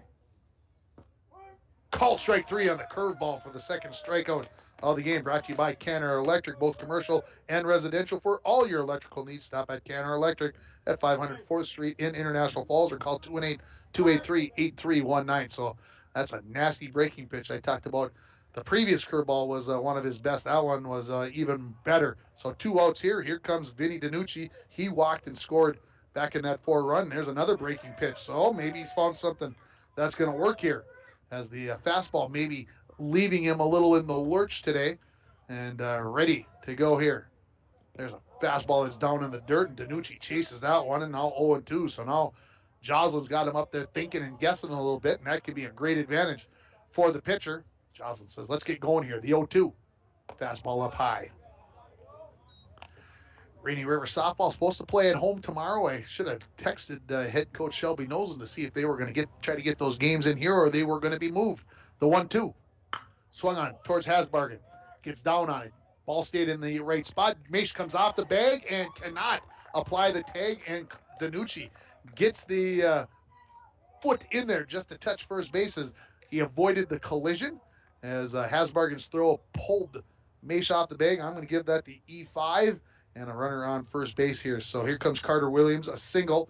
He was got a 2-run single and then was forced out 6-4 on a ground out when the bases were loaded.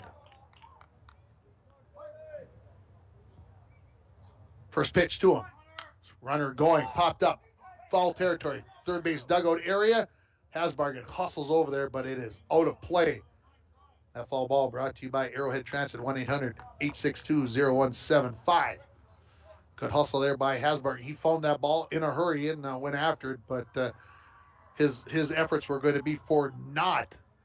I don't know, I hear lots of cheering behind me from the softball game, and that must be a home run because a single run up on the board, 4-2, not sure. The 0-1. Curveball. Runner going from first to second, and the throw down is not in time to get DiNucci, so he's got the stolen base into scoring position. Strike called there, so 0-2 now the count to Williams, the center fielder. Joslin nods to Carlson. The 0-2 on the way. Bounced it in. Carlson takes it off the chest nonchalantly, and of course, he's a veteran catcher back there. A lot of games last year at the high school level and during the summer ball, so he's been back there. The 1-2. Ground ball, third base line. Get over there and touch it, boys. And they do in foul territory, so the count remains 1-2. Brought to you by Arrowhead Transit, 1-800-862-0175. And maybe more than a solo home run. Now the scoreboard says 6-2. Maybe I just didn't get the scoreboard up. So now the Broncos down by 4 in the 5th inning. Here it's 4-2. Joslin, the 1-2. Just missed outside with that breaking pitch. So 2-2 the count to Williams. Jackson Mountain, the catcher. He waits in the on-deck circle. Got the shin guard still on, as he should. Joslin to the set. Takes a peek back at DiNucci. Comes home. Popped up. Foul territory. Hasbargen on his horse. Can he get there? No. He's going to come up a little bit short. That one in play, but could not get there in time, so the count remains 2-2. So this has already been a 6-pitch at-bat, as we'll see how the battle continues between Williams and Joslin. Runner at second base in DiNucci. Joslin to the set and comes home. Swing and a miss, strike 3. Brought to you by Canner Electric. Give them a call, 218-283-8319 for all your electrical needs, both commercial and residential. 1 error, no hits, no runs. 1 runner left on base after 2.5 innings. GNK 4, International Falls 2. You're listening to Bronco Baseball on Lakes Country 104.1, rjbroadcasting.com. Don't forget to get your app on your phone, Lakes Country 104.1, and of course you're watching it on yourliveevent.com. My name is Jared, born and raised in Minnesota, and I'm a project director at Enbridge. Enbridge is more than a pipeline company. It's a company participating in renewable energy projects in Minnesota and abroad, and I'm really proud to be working here. We believe a cleaner energy future is achievable. For over 20 years, we've been early adopters of renewable energy, and we're proudly committed to net zero emissions by 2050. To hear more from Jared, visit enbridge.com/Jared. That's JERRID. So I'm a cat, and I just moved in with this new human, and she's got this little toy she's always playing with, all day long. Tap, tap, tap, tap, bloop, bloop. She can't put it down. There it is. Oh, and get this. She even talks to it. Last week, she asked it for Chinese, and guess what? Egg rolls showed up. Like magic. Humans have cool toys. A person is the best thing to happen to a shelter pet. Be that person. Adopt. Brought to you by the Ad Council and the ShelterPetProject.org. Welcome back to Sheila Field. Bottom of the third inning. Broncos down 4-2. They've scored a run in each inning. Let's see if they can get something going here for the Falls. It'll be 2-3-4 in the batting order. Parker Olson lead it off, followed by Julius Maish and Cody Joslin. Again, another pretty nice day here. I'll tell you, maybe one of the best of the spring. I think I can remember one day when it was closer to 70 degrees, and I don't think we're anywhere close to that. Dwayne's giving me the look. Easter weekend, we had a nice one. See, he remembers exactly the day. It's all a blur to me, April, man, I'm telling you. All right, first pitch of the bottom of the third inning is on the way to Parker Olson, and he takes it for a called strike on the outside corner. Good spot for Austin Anderson on his first pitch. After this inning, we'll have our mid-game report brought to you by the Dent Shop. BO1 to Parker Olson. That one, Anderson tried to put a little extra pepper or snot or whatever you call it there, folks. I don't mean to get gross on you at all, but he tried to put a little extra on that one, and that one ended up in the left-hand batter's box and all the way to the backstop. So that makes the count 1-1. 4-2 on your Napa Auto Parts and PCA scoreboard in favor of GNK. The 1-1. Bounced in 2-1 to Parker Olson. He sacrificed Torrin Thompson from first to third base back in the first inning. Good job of getting the bunt down. Exactly what you're supposed to do. Advance the runner. That's what he got done. Here comes the 2-1. Center field. In came Williams. Out goes Williams. He says, I've got it. And it's over his head. Parker Olson going to be heading into second. And he's going to be in there with a stand-up double. So, as I mentioned, Williams took a step in. Not a hard charging step, but he took a step in. And then I think he thought he had it measured. And, of course, the wind coming out of the north, pushing that ball. And it's over his head. So a leadoff double here for Parker Olson. Here comes Julius Maish, who hit a ball right on the screws in the first inning. But he hit it right back to the pitcher, Austin Anderson. And he was throwing out 1-3 on the play. So Olson with his lead at second. Anderson took a long look at him. Now he's taking another look at him. Second baseman Ambule coming in, but to throw home. And that's a called strike at the letters to Maish. Broncos trailing 4-2 here. Looking to get something going here again. Maybe put a crooked number up on the board this inning, as they've got 2 singles in each of the first 2 innings. The 0-1. Down the third base line and nearly hit Phil Talmadge. He took that pretty nonchalantly, like he knew that was going to miss him. That didn't miss by that much. So Maish behind in the count 0-2. That foul ball brought to you by Arrowhead Transit. 1-800-862-0175. The Broncos come up empty in the bottom of the 5th inning over at the softball game. They trail 6-2 going to the 6th against Northwoods. Anderson a long look in.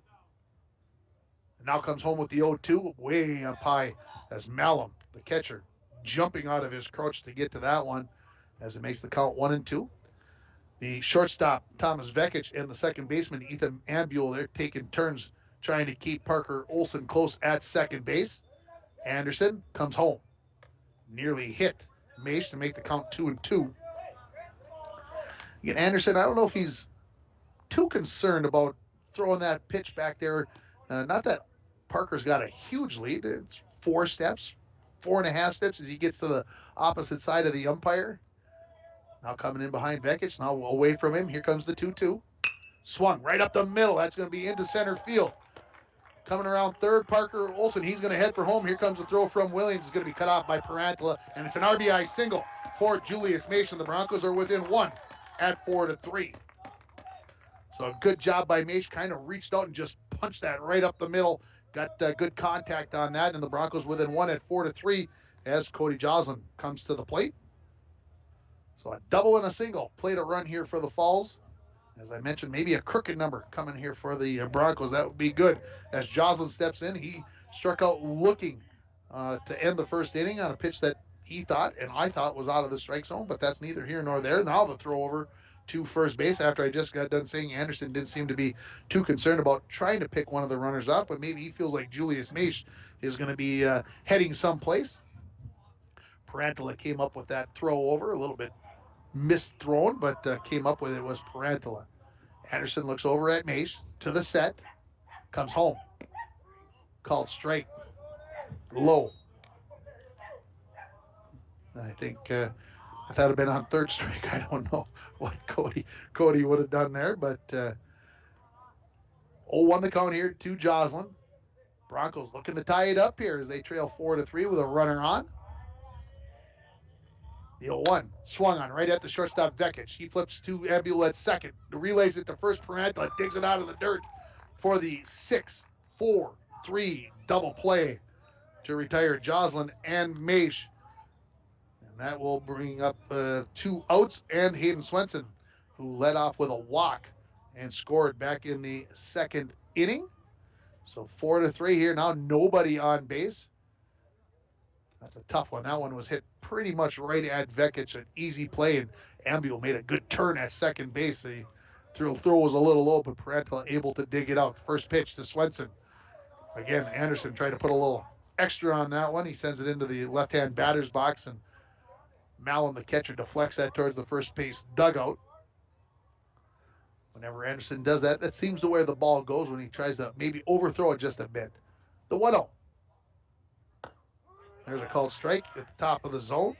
Good spot there by Anderson coming back after that throw out of the strike zone. Sure you stay tuned for the Canada Electric post-game show whenever this one gets done.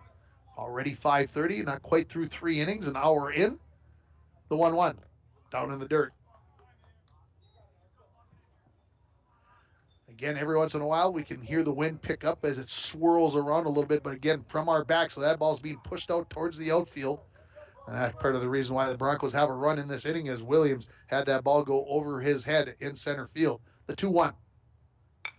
Popped up, foul territory. Parantala on the run, but nobody's going to get to that one as it hits the top of the dugout. So 2-2 the count to Hayden Swenson. That foul ball brought to you by Arrowhead Transit, 1-800-862-0175, option 5 for a ride in the Borderland area. So 2 balls, 2 strikes, 2 outs here for Hayden Swenson. Trying to get something going here after GNK erased a little bit of the threat with that 6-4-3 double play just moments ago. And timeout by Swenson, the freshman, saying, I've been standing here too long. Let me recalculate. Let me rethink here. So Anderson restarts. The deliberate look in. The deliberate to the set. And the 2-2. Swung on off the end of the bat in foul territory. Brought to you by Arrowhead Transit, 1-800-862-0175. Swenson hanging in there with this 2-2 count. 36 pitches for Anderson through 2 innings. He's now up to 45, 47. That was the 52nd pitch right there. So through 3 innings, not too bad to working your way. Remember the threshold, 105 for a pitcher. Not necessarily going to see anybody go that high maybe. Here's another 2-2. Check the swing, and the umpire says, I agree with you, Tim. He did not go through. And just a little bit low, a little bit outside. 3-2 now the count. Swenson steps back in. Shortstop for the Falls. Last year as an 8th grader. This year as a 9th grader. I would assume next year as a sophomore. Takes it low, and he's on base with a walk. His second of the ball game. And that's going to bring Matt Worley to the plate. Worley sacrificed Swenson off to second base. And then Swenson got to third on the error by Parantala on his throw back to the pitcher that allowed Swenson to get to third base. Won't see any sacrifice here from Worley, but I wouldn't be surprised if he did, folks. I'm going to be honest with you, especially if the third baseman stays back. We'll see what he decides to do. Anderson looking over at Swenson at first. Steps off, throws in. Swenson dives back in. 8-2 now. Softball team trailing over to over on the softball field to Northwoods. Anderson getting a little talking to here from one of his infielders. Hey, we got 2 outs here. Just worry about the batter. Let's see what we got going on. Pitch. Swenson going. The throw down, and it gets past Ambul. And a good throw there that Ambul could have come up with, and I think Swenson would have been out, but the ball hit just before on the edge of the grass. And Swenson, a little bump with Ambul there, and we're going to have a little delay here as Coach Ben Sletton going to come out and check on Ambule, and well, he should. Swenson just sliding into the bag straight on and doing what he's supposed to do, and Ambule doing what he's supposed to do, and there's contact even in baseball. I know it's hard to believe, and Ambule just think maybe got hit up maybe in the face area somewhere. He just needs a second to gather his thoughts. So the pitch was called a ball to Worley. So with a runner in scoring position, the tying run in scoring position, Worley steps back in with the count 1-0. Anderson to the set and comes home. Way outside, 2-0. Broncos looking to tie it here. Again, I talked about that crooked number. They've got one run in the first, second, and third innings thus far. Anderson looks back at second. In the set, now comes home. Bounces away from the catcher, Malum, and advancing to third base. He's going to round and look, but Malum finally finds it with some help from the dugout.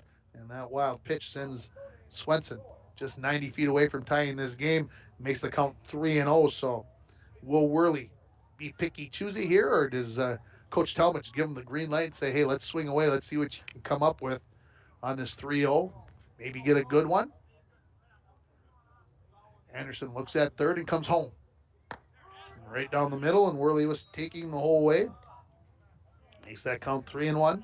CJ Hasbargen, who had a RBI single in the second, waits on deck. The 3-1 from Anderson to Worley is on the way. Swung on down the third base line, and that nearly hit Hayden Swenson. He looks in at Worley like, hey, we're on the same team here. And I pulled it right down that third base line. Makes the count full. That ball brought to you by Arrowhead Transit, 1-800-862-0175.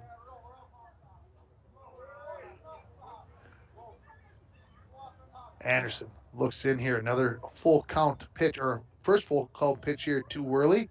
Swung on, popped up in the infield. No, that is going to be beyond the infield, going out. Second baseman Ambule, and he cannot come up with it as the right fielder and center fielder there. Clow and Williams were right there. Maybe would have had a better opportunity at it, but I think Ambule called them off, and it is going to be a single and an RBI for Worley, as the Broncos have got that crooked number and tied the game at 4. So a couple of pop-up fly balls get over the head. Again, I thought that one was going to be in the infield, but Ambule got back far enough, and I'm going to say maybe 30 to 35 feet onto the grass. But the Broncos have tied it, and Worley standing on first base. Here comes CJ Hasbargen, the third baseman for the Falls. Anderson. The delivery. Called strike. Top of the zone. So that's 2 fly balls this inning. I had to go back and think about it, whether it was this inning or not, where Parker Olsen had that leadoff double, and it was in this inning, and he later scored. So a couple of maybe pop-ups that the Titans should have had. Throw over to keep Worley close. Anderson thinking maybe he's going to try to get himself into scoring position, as Hasbargen already has that RBI single thus far in this game. Hasbargen batting in the 7 hole. Anderson to the set and comes home. Swinging a foul tip into the mid, I believe. Sounded like he got a piece of it. Might have heard the coaching staff for GNK saying pull hitter, pull hitter. And the third baseman, Hanna, playing, I think, a little closer to the bag than maybe he normally would. So the count sits at 0-2. Anderson shakes off one side, now nods at Malum, the catcher. To the set. Then comes home, runner going outside. And this will be an easy stolen base for Worley, as the catcher, Malum, had to come from his left hand across his body to snare that ball. And no chance. So the stolen base there for Worley. Ball is the call from the ump. So 1-2 now the count to Hasbargen. Go ahead run. Standing on second base. Hasbargen puts it in play. Maybe the Broncos regain the lead here in the bottom of the third inning. The 1-2. Swung on, driven to center field. Williams in, now going back, and it is over his head. And that is going to score the run. Hasbargen heading for second, the throw coming in, and he slides in safely with a 1-run double. And that is the second RBI of the game for Hasbargen, and the Broncos lead it by a score of 5-4 on your Napa Auto Parts and PCA scoreboard. How about we let that be the drive of the game? Brought to you by Nagurski Transportation, moving your product safe and fast. Nagurski Transportation is always looking for new professional drivers to join their team. Call Kevin at 218-689-2064. And so Hasbargen standing on second base. That's going to bring Jake Olson to the plate. And a little conference between Malum and Anderson, maybe just to kind of settle things down. But the Broncos lead at 5-4 on your PCA and Napa Auto scoreboard as they've put up 3 runs here in the bottom of the third. Jake Olson struck out swinging for the second out in the second inning. First pitch to him. Swung on. In the hole. That is into left field. And Hasbargen will advance to third, and they're going to send him home as bobbling the ball out in left field. Here comes the throw. Missed. And Hasbargen slides in head first. No throw down to second base as Jake Olson is going to get in to second base on the throw home as Hasbargen slid head first. And the left fielder, DiNucci, kind of overran it, bobbled it, and didn't listen to Coach Talmadge. So he's CJ Hasbargen. He did a 360 to check to make sure he should go, but was still able to slide in to first into home plate with the run, and the Falls leads it by a score of 6-4. And here comes I believe, a pitching change. And this trip to the mound brought to you by Service Master of International Falls. For a home that is professionally cleaned all year round, call Service Master at 218-283-4475. Todd and Gretchen will take very good care of you. Looks like it's Parantala that is going to be coming in to pitches there. He's pointing into the dugout, and we've got a warmed-up pitcher that's coming in, and I'll say that it is not going to be, well, maybe it is going to be Parantala as he switches mitts. How about we take a break, and then I come back and get it all straightened away for you. Broncos lead at 6-4. You're listening to Bronco Baseball on Lace Country 104.1, rjbroadcasting.com, and you're watching it on your live event. Coke knows there's nothing better than the beat of the summer. From low-key to hyped up. So we're helping you and your friends drink it all in with 100 days of artist experiences, tracks, and concerts with the best names in music, all at Coke Studio. Drink, scan, and enjoy your Coke so you never miss out on the amazing offers we're dropping this summer. Okay, not gonna lie, that was pretty good. From all of us at Enbridge, thank you. Thank you. Miigwech, and thank you for working on Line 3 replacement. Thank you to everyone who supported this project. Construction is complete on a new and safer pipeline that will deliver the North American energy that we all rely on every day. And it's done thanks to the support and hard work of thousands of people. I'm grateful for every single voice of support and every hour of labor put into this project. Thank you.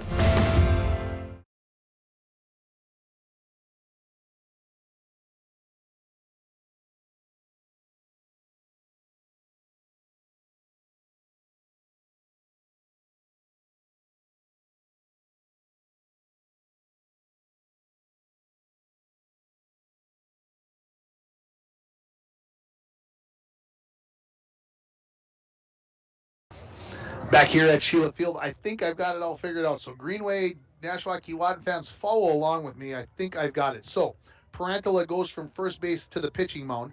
Anderson is out of the game. Vekic, the shortstop, is now at first base. Okay, that means somebody needs to go play shortstop. So that is going to be Ambule. He's going to go from second to short. That means we need a second baseman. That's Vinny DiNucci from left field to second base. And the center fielder, Carter Williams, is going to go from center to left. That means we need a new player in the ballgame. That is going to be John Bray, who is now out in center field. So if I reset the defense for you now after all those changes to try to make it make sense for everybody, it is Williams in left field, Bray in center field, Clow remains in right field, Hanna remains at third base, Ambule is at short, DiNucci is at second, Vekic is at first, Parantala is the new pitcher, and the Malum remains the catcher behind the plate. So just 3 guys that still in the same position that they were playing just moments ago before the pitching change.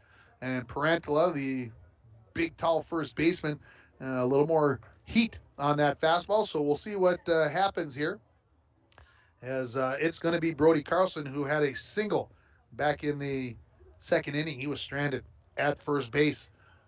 So 6-4, the Broncos leading it on your Napa Auto Parts and PCA scoreboard. Need a new battery? Score one. You still got time today at Napa Auto Parts of International Falls. I think the umpire's got all the necessary changes that he needs. I think Parantala says, I've got plenty of warm-ups. And so with a runner at second base here, 2 outs, in the bottom of the third inning. The runner at second base is Jake Olson. In steps Brody Carlson. Parantala to the set and comes home. There's a called strike. Parantala, I'm going to guess maybe 6'2", 6'3", big tall kid up over the top, and that's a nice solid heavy pitch into the mitt of Malum. The 0-1 to Carlson. Swing and a miss. That one right down the heart of the plate, and Carlson swung and missed. So again, a little bit different, a little faster motion, gets there a little bit quicker. Anderson very deliberate, and this is a good change of pace in the pitcher for GNK. The 0-2. High.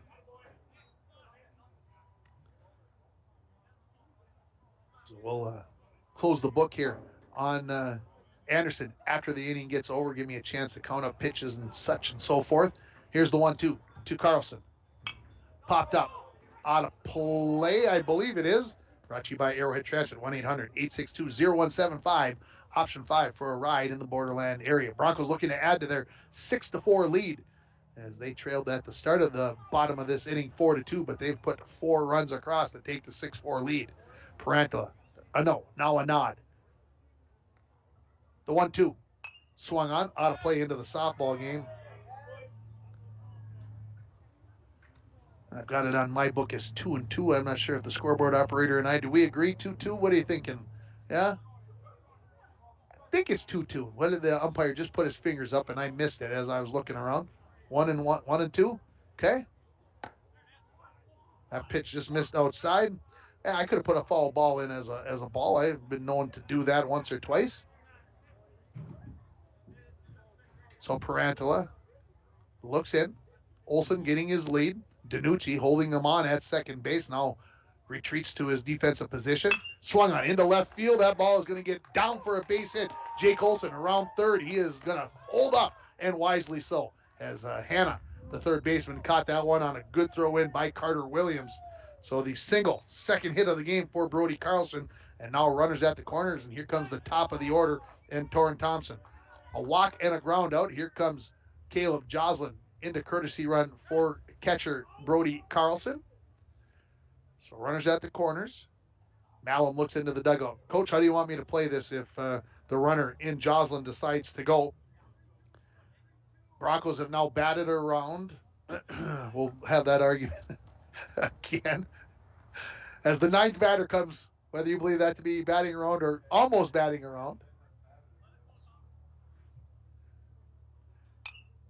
Fouled out of play. Now have we batted around now that he put the ball out of play? Is it now? He's going to either make an out or get on base here. So they've gone all the way around, haven't they? No, I guess not. I'm not sure. We'll get into the semantics. I think we're going to discuss this more during the break this time if we remember it. Here's the 0-1. Swing and a miss. So 0-2 now the count on Thompson. This is the third time up for Thompson in 3 innings. GNK also batted around as they brought 9 guys to the plate in the previous inning, in the second inning when they scored 4 runs. Again, argument's sake, I love it. Just bring it on here. Parantala steps off, looks over at first base to send Caleb Joslin, the courtesy runner, scurrying back into the bag. Parantala looks in, now to the set. The pitch outside. Joslin remains at first base. Kind of thought maybe coach might have him going here, but with count 1-2, if he gets thrown out, what's the worst thing that can happen? You start with the top of the order. The 1-2 on the way. Down low. Malum did a good job of not letting that get through his wickets, and the count sits at 2-2.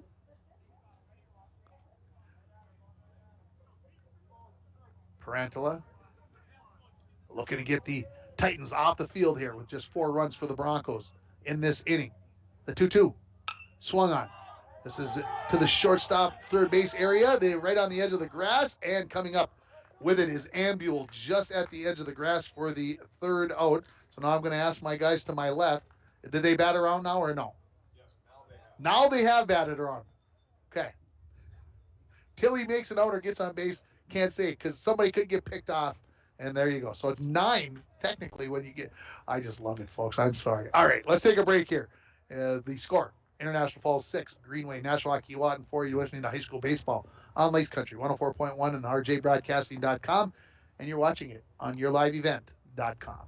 The Sports Shop in downtown International Falls is the place to go for all your summer fun like bikes, inline skates, and ball equipment. They have a big selection of BMX, comfort, fitness, and mountain bike styles by Trek, Giant, Reed, Batch, and Stolen.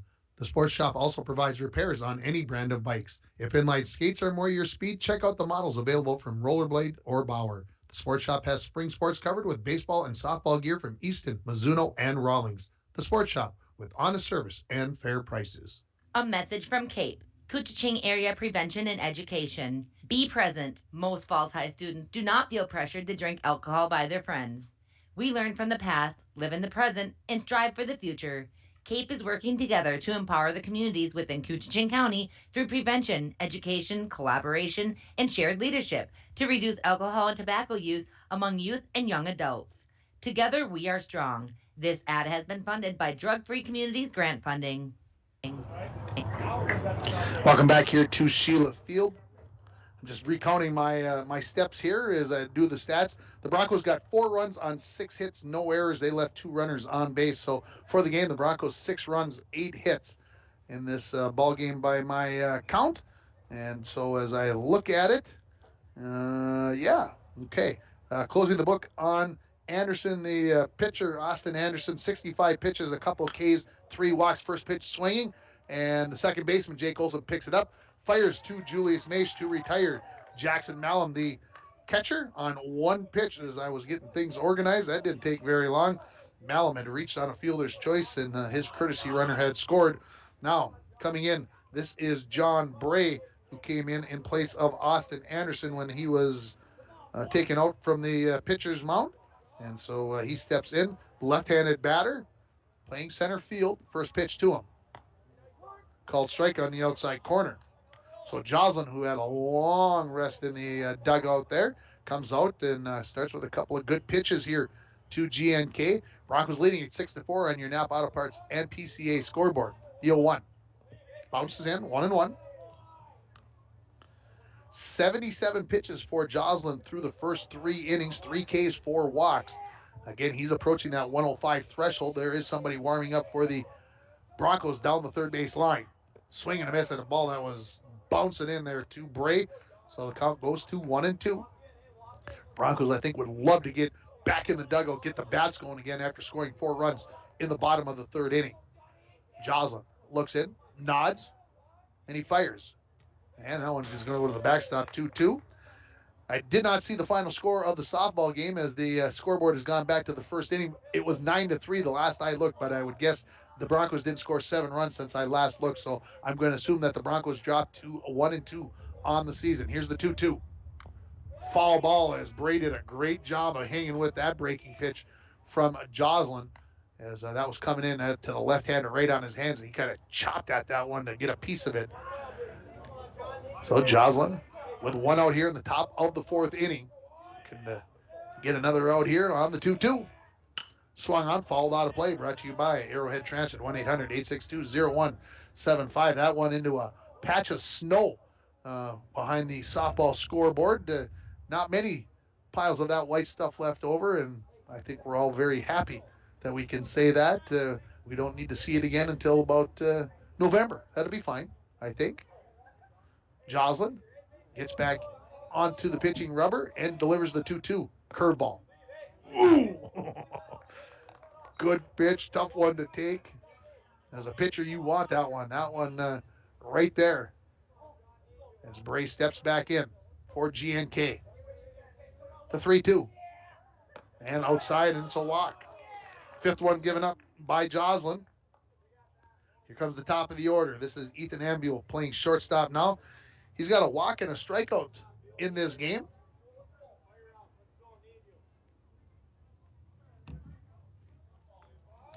We'll see if Bray, who's playing center field, you would think that means he's got some speed. See if he's going anywhere. Step off Jocelyn, throw over to Maish, back in easily as the lead was not big. I don't think the best move from Jocelyn, although it was workable. Jocelyn back to the top of the mound, to the set. Bray is going. throw home, called strike, throw down, not going to be in time. Bray got a huge jump, great jump at from first base to second base. So called strike to Ambule. So 0-1 the count to the leadoff batter. As I mentioned, a walk and a strikeout thus far. And he got caught stealing, trying to go from second to third, where he tried to rattle Joslin early in this ball game. And Joslin took care of it very nicely, very coolly and calmly stepped off the rubber and then threw over to third base, and they took care of it. The 0-1 to Ambule. Outside. 6-4 here on your Napa Auto Parts and PCA scoreboard. The Broncos have scored in every inning. 1 in the first, 1 in the second, 4 in the third. The 1-1. High. 2-1. GNK, they got all their runs in the second inning as we sit at 6-4. Joslin to the set. Down low. That one bounces in. 3-1. Joslin already has 5 walks. Doesn't want to give up another one here to put runners at first and second. The 3-1. Up high, and he did. And now I look to the dugout as Phil Talmadge takes 1 step, 2 steps, and now he's on his way as Ambule gets to first base. And he's going to call a timeout. This trip to the mound brought to you by Service Master of International Falls. For a home that is professionally cleaned all year round, call Service Master at 218-283-4475. As I go down and I do some quick arithmetic here, 8-9, that is 14 pitches. So that puts Joslin at 91.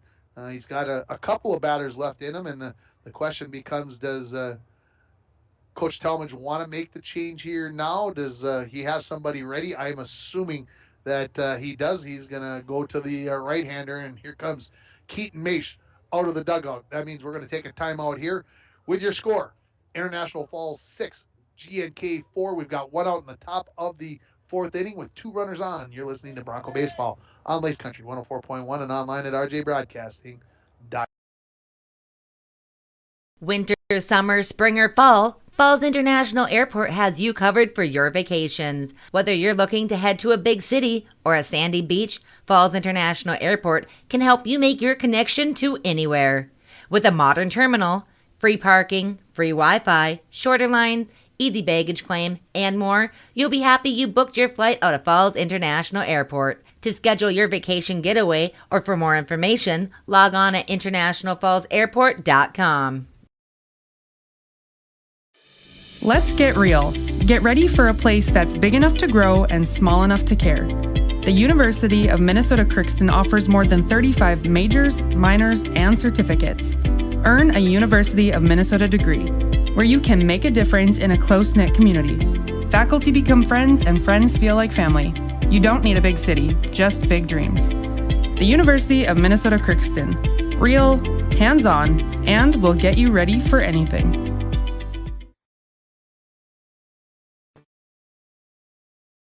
Is they're going to come in, and Maish won't bat with the rule here that you can have the pitcher DH. That's the way you can work it. That's how it will stay. Joslin will stay in the batting order in the number 4 spot. Maish, not as tall as Joslin, but I would say got similar speed on the pitch. And Maish, excuse me, threw against Hibbing last week on Tuesday when they played, and he threw 8 innings of work. 8 innings through 99 pitches. So he's going to give up some hits. They're going to put the ball in play, but he keeps them off balance with pitches moving around the zone, a little bit the off-speed stuff. And hey, things happen when Maish is on the mound. Good things. The first pitch to Vekic. He fakes the bunt, the running bunt for the left-hander, and he takes a call. Asbargen does. So again, resetting for you here. 1 out. Runners at first and second in Bray and Ambule. So they've got speed on the base paths. As Vekic, the left-hander, sitting in. Maish to the set. Comes home. Called strike.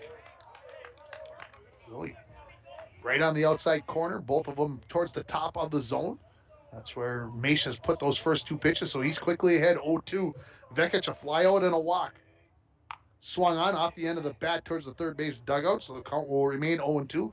That foul ball brought to you by Arrowhead Transit. So again, as I mentioned, Maish is going to pitch the contact. I think in those 8 innings, he had 4 strikeouts. So not something that he does a lot of. He'll get a few. But again, hopefully not going to make good contact. That's Mesha's game. 0-2. Here's a foul ball down the left field line out of play. Again, brought to you by Arrowhead Transit, 1-800-862-0175 for a ride in the Borderland area. And we sell a lot of bus passes at KGHS KSDM, so if you need a bus pass for Arrowhead Transit, we are the place to get them. The 0-2. Pop up. Center field. Torrin Thompson ranging towards left center, and now Worley cannot come up with it. He misses it, rounding second and coming home and looking to score is going to be Bray, and he will, as Swenson did not come up with that cleanly, so that wind may be playing havoc out there, as Vekic is going to come up with an RBI single. And the game now 6-5 as John Bray comes home to score, and the Broncos lead is cut to a 1. That will bring Matt Hanna, the third baseman, a pop or fly out to left field and a single thus far in the game for Hanna. Runners on first and second, 1 out here. So a ball that looked like Thompson was there. Worley called them off. Both of them had a chance to be there. Again, those are balls that later on the season probably won't be an issue. First pitch, swung on, right field. Going back is Parker Olson. He catches up with it, throws it in, and advancing from second to third is going to be Ambule as he moves 90 feet closer. Remaining at first place is going to be Vekic. So the second out of the inning as Hanna flies out to right field on one pitch. And Parker Olson, he measured that, I'm going to say pretty nonchalantly. It looked like to me like, I got this. No problem. He had it measured. Wasn't worried about the wind and came up with it pretty cleanly out there in right field. Here comes Josh Parantala. He's got a single and a ground out to Swenson. Swenson playing right where he's been on the previous two at-bats. Runner going outside, and they'll just throw it back to Mesh as Vekic will get the stolen base with no throw. So 2 runners in scoring position. The go-ahead run is at second base as Parantala steps back in with the 1-0 count. Mesh to the set. Comes home. Swung on. Out of play. 1-1 now the count. That foul ball brought to you by Arrowhead Transit, 1-800-862-0175.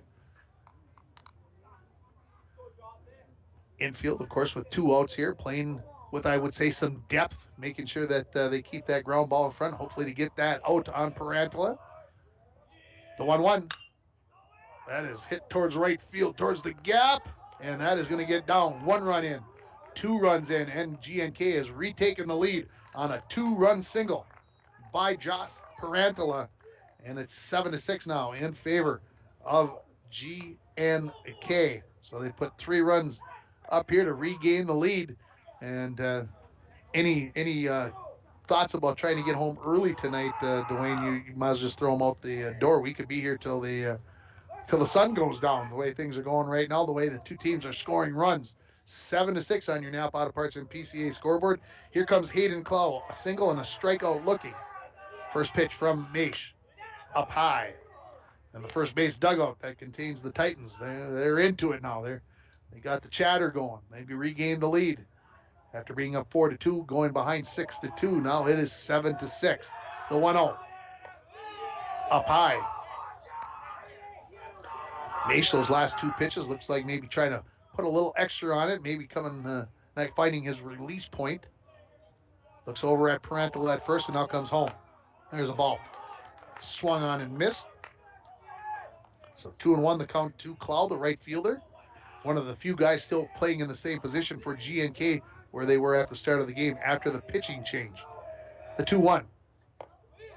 That got Cloud ducking out of the way, and I thought for sure that was going to hit him in the noggin. I didn't think he could get low enough to get underneath that pitch, but he did. So the count 3-1. Mesh looks at first. Comes home. Swung on. Towards Mesh, right through. Swenson comes up. Throws not in time. So Hasbargen, and that's the name I was trying to get out there, folks. CJ Hasbargen went right through his wickets at third base. Swenson behind him picks it up, but not going to be in time. And so we'll give that the error, as believe in my mind that Hasbargen should have come up with that ball. So that'll be the second error on the Falls in this ball game. Brings Vinny DiNucci, the second baseman, up here now. Just checking my where everybody is at. Make sure I got that right. First pitch. Just a bit low. To Danucci. 7-6 now. If you stepped away, maybe it's dinner time and you stepped away from your phone or the radio or your computer. The 1-0. Ground ball towards Olsen at second base. He's got it. Throws on to first. Mace catches it there to retire Danucci on the 4-3 putout for the third out, but the damage is done as the Titans get 3 runs on 1, 2 hits, 1 error, and they are going to leave 2 runners on base. We're halfway through this baseball game. 7-6 your score in favor of GNK. You're listening to High School Baseball on Lace Country 104.1 and online at rjbroadcasting.com. Hi, this is Tony Skifstrom, Consumer Officer at Border Bank. Are you looking for a great CD rate? Border Bank is offering a 7-month CD at an extremely competitive rate. This offer is good through March 31st only. Reach out to me to explore if the CD special is right for you. Member FDIC. Rainy Lake Medical Center is proud to offer local athletes a robust sports medicine program that includes comprehensive rehabilitation for athletic injuries, post-surgical rehab, and return to sports guidance. Rainy Lake Medical Center's Advanced Concussion Management Program offers additional protection and peace of mind to athletes and parents. For more information, call Rainy Lake Medical Center Therapy and Wellness Department at 283-5420. Good luck, athletes, on a successful year from Rainy Lake Medical Center. Back at Sheila, it's time for our mid-game report brought to you by the Den Shop at 1712 First Avenue West. It is the place to take your vehicle when you have a fender bender, but they also have Rhino, Pro Protective Linings, car starters, and lithium batteries. The Den Shop, 218-285-9593. 7-6 is your score in favor of GNK. They've got 7 runs on 6 hits, and they've left 5 on base. They've got 2 errors in this. I got them for 1. The scoreboard has 2, and it is what it is. The Broncos, 6 runs on 8 hits. They've left 4 runners on base. They've got 2 errors, and both teams have made pitching changes, as Cody Joslin was the starter for the Falls. He's been relieved by Keaton Mace, who just threw 14 pitches in that inning, putting the close on Joslin. He threw 91 pitches, 3 Ks, 6 walks, through 3 1/3 innings. And getting the final 2 outs there was Mace. Just checking that. And then looking over at Austin Anderson, the starting pitcher for GNK. He had 65 pitches. He had 2 strikeouts, 3 walks in 2 2/3 innings of work. And that is your mid-game report brought to you by the Den Shop at 1712 First Avenue West. Give them a call, 218-285-9593. For the Broncos coming up here, just like it was in the 3rd inning, 2-3-4. Parker Olsen to lead it off, followed by Julius Mace and Cody Joslin. First pitch from Parantala. Swung on. That is slashed out of play. And brought to you by Arrowhead Transit, 1-800-862-0175. Olsen a sacrifice and a double thus far in this game, so 1 for 1. Parantala in his full wind up here with nobody on. The 0-1 called strike. So Parantala working ahead. Again, a totally different look than what Anderson. Up over the top, more so than Anderson, and just a little bit quicker pace. Swung on, driven towards center field. Bray going back, and this is over his head. Olsen is going to have another double as he is going to slide in. No, he's going to stand up and be in there. As that ball just kept carrying with the wind. And so Parker Olsen now 2 for 2 in the ball game with a pair of doubles. And his hot hitting continues for this Bronco baseball team.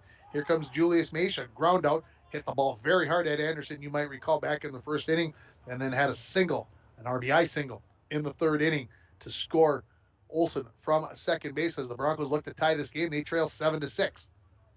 First pitch, down low, Malum. Good job of getting his body in front of that one. As the right-handed batting Mace, that ball was on the outside, right on the chalk of the left-hand batter's box on the inside corner for the left-handed batters. The 1-0 from Parantala to Mace. Same spot, same result. 2-0 now. Mace looking ahead here in the count. Joslin waiting in the on-deck circle. Parantala, of course, in the set with the runner at second base. Danucci behind second base, trying to keep Olsen close. Parker Olsen. 3rd pitch, almost exactly the same spot. That one a little bit further outside. So now Mace ahead in the count, 3-0. We'll see what Coach has going on here is he got the take sign, green light for the number 3 batter in the order, the senior first baseman. See what happens on 3-0 with nobody out. First, that pitch is a called strike on the outside corner. Right on the edge of the black of the plate. Again, Danucci trying to keep Olsen close out there at second base. The 3-1 to Maish. Swung on right towards the shortstop. Ambule picks it up. He throws off and running from second to third base is Parker Olsen. He'll be in there standing up. So very aggressive was Parker Olsen as Ambule made his decision to throw on to first base and get the first out. That will bring Cody Joslin, who struck out looking and hit into a double play, a 6-4-3 double play in that 4-run second inning. So think about that. The Broncos scored 3 runs after the double play, and so scored those runs with 2 outs. And now we're going to have a conversation between the head coach Ben Sletton and the 2 umpires, and I'm not sure, folks, what this is all about. What's that? Oh.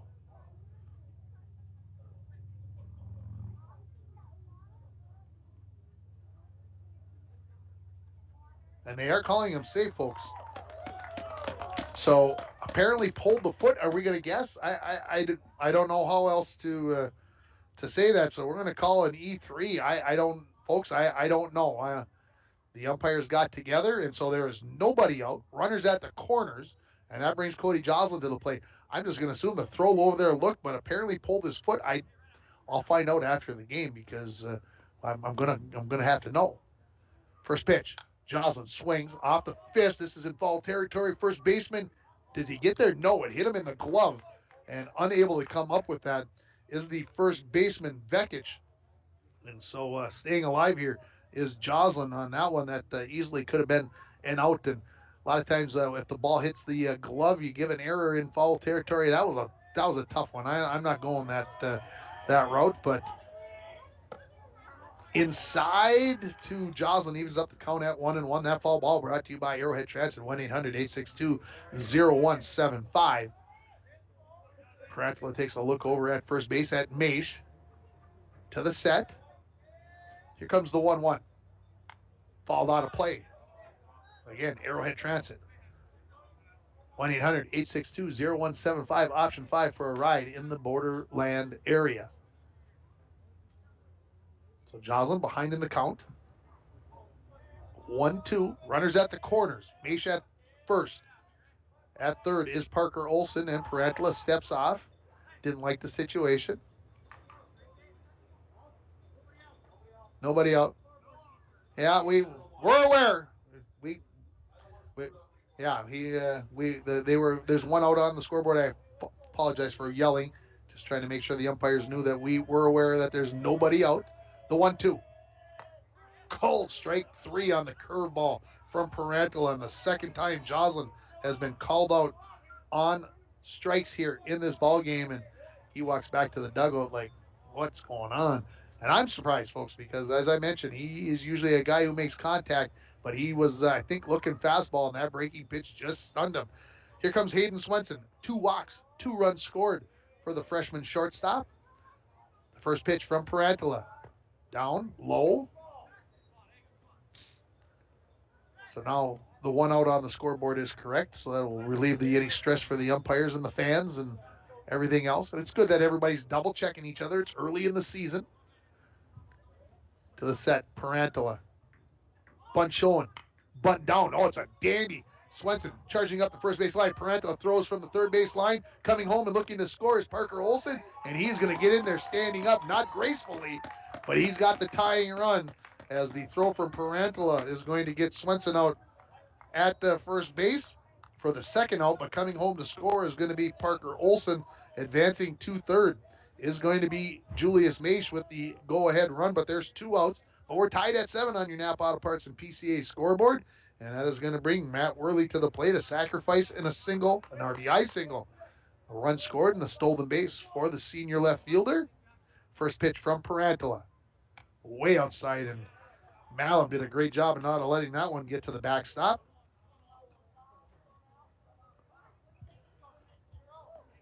Parantula with the runner at third base staying in the set. The 1-0. I guess the stretch would be the right word. He goes to the set. 2-0. Still got to work on my nomenclature as well, folks. My verbiage. Got to make sure I do them the right way. The 2-0. Swung on. Popped up. Foul territory. Vekic, first baseman. Is he going to be able to get there? No, that was well out of his reach. Didn't take a great angle to get to that foul ball. Brought to you by Arrowhead Transit. So Maish remains at third base. The Broncos have scored a run in each of the 4 innings as it is tied at 7.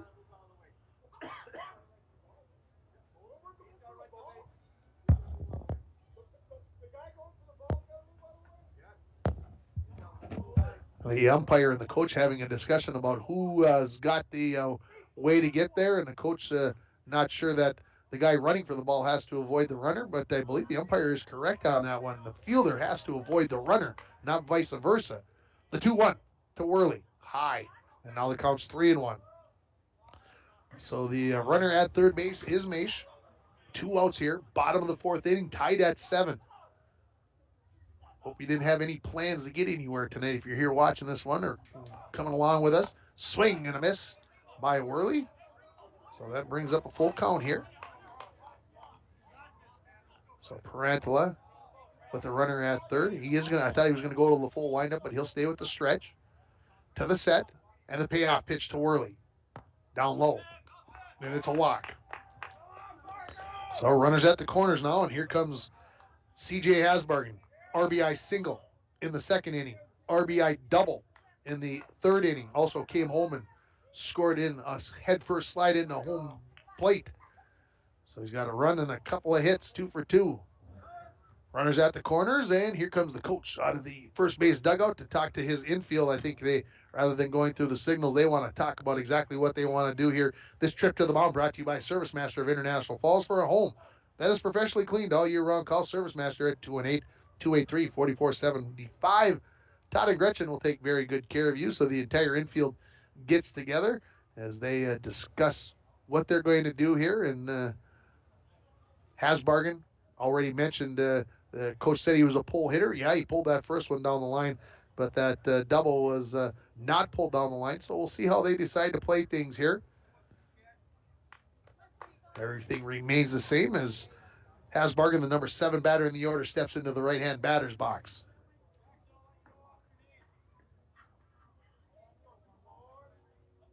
Maish at third. He is the go-ahead run. Worley at first base. See how long it takes for him to get going. Not going on the first pitch as the pitch is outside.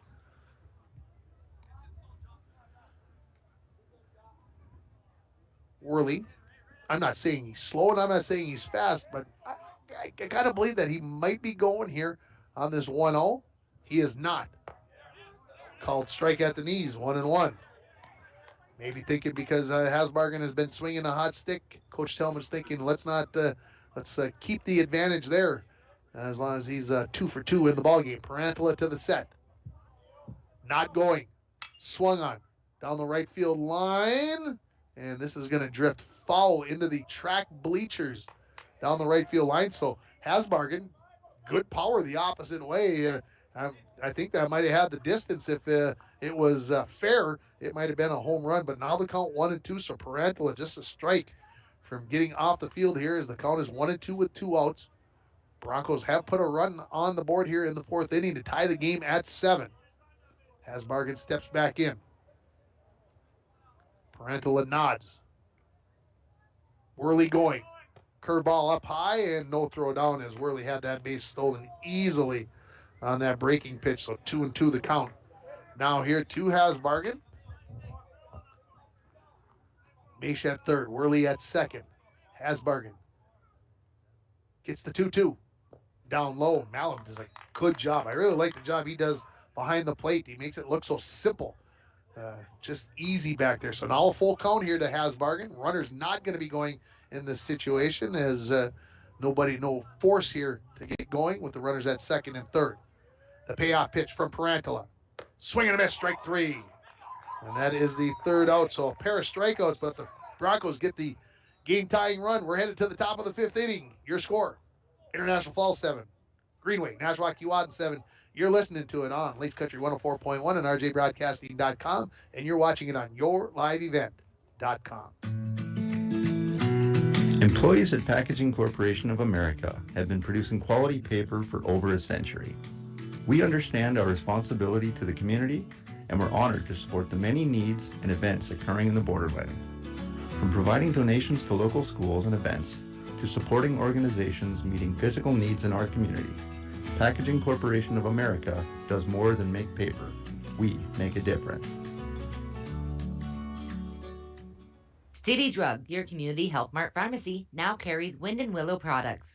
Easy-to-fix cheese ball mixes include jalapeno jack, bacon stuffed mushroom, bruschetta, and smoked house bacon and cheddar. Customer favorite dip mixes include roasted red pepper, cheesy bacon and Asiago, and roasted garlic. These products are delicious, easy to prepare, easy to share, and are sure to be a hit at any gathering. City Drug also carries single-serve soup mixes. Indulge in broccoli cheddar, grilled cheese and tomato, and home-style potato. City Drug Health Mart, taking the time to listen and care.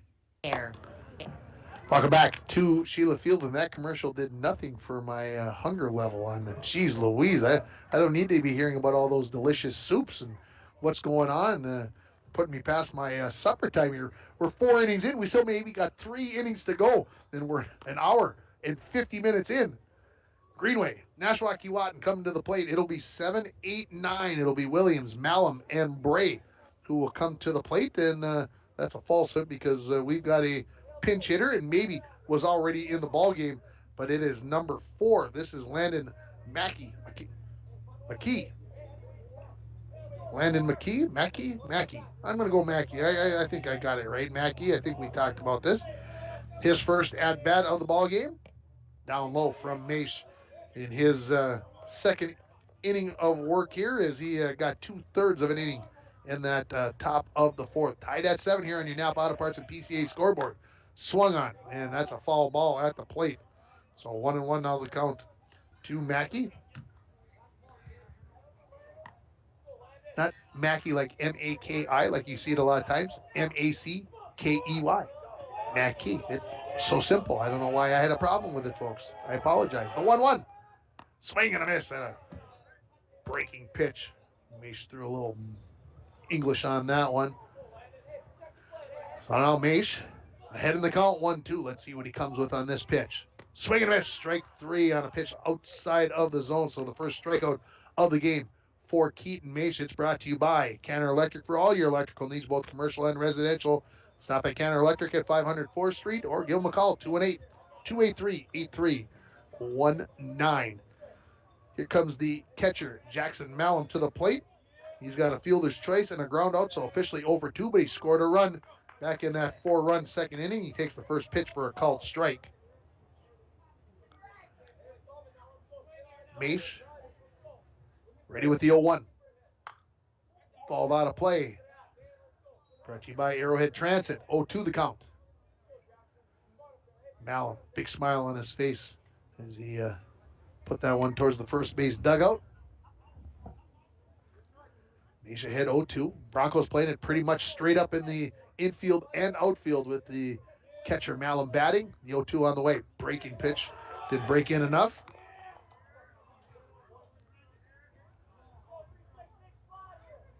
Quick nod from Maish. And a quick delivery. That nearly hit Malum. Makes the count 2-2.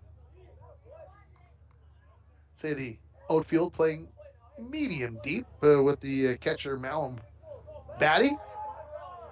2-2. Curve. Breaking pitch. Swing and a miss. So back-to-back swinging strikeouts for Maish. And that strikeout brought to you by Canner Electric for all your electrical needs, both commercial and residential. Call them at 218-283-8319. That'll bring John Bray to the plate. He walked, stole the base, scored a run back in the 3-run 4th inning. So Greenway, 4 in the second, 3 in the 4th for their 7 runs. First pitch to Bray. Breaking pitch stayed outside. For the Broncos, 1 in the first, 1 in the second, 4 in the third, 1 in the 4th for their 7 runs. As we're tied on your Napa Auto Parts and PCA scoreboard. The 1-0 to Bray. Stayed outside. So, a couple of strikeouts, swinging strikeouts, and now Mace behind in the count 2-0.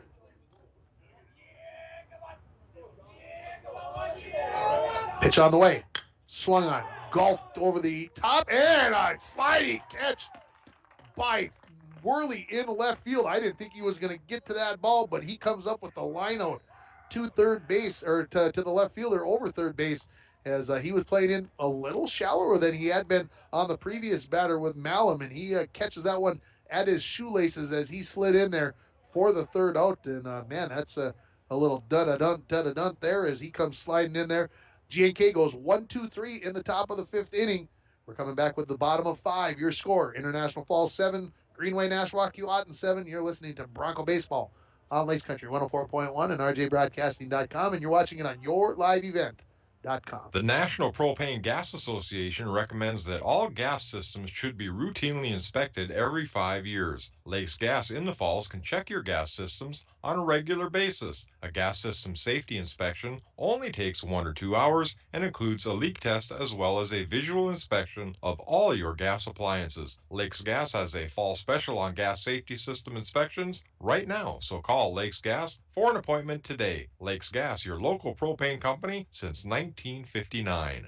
A message from CAPE, Couchiching Area Prevention and Education. Be present. Most Falls High students do not feel pressured to drink alcohol by their friends.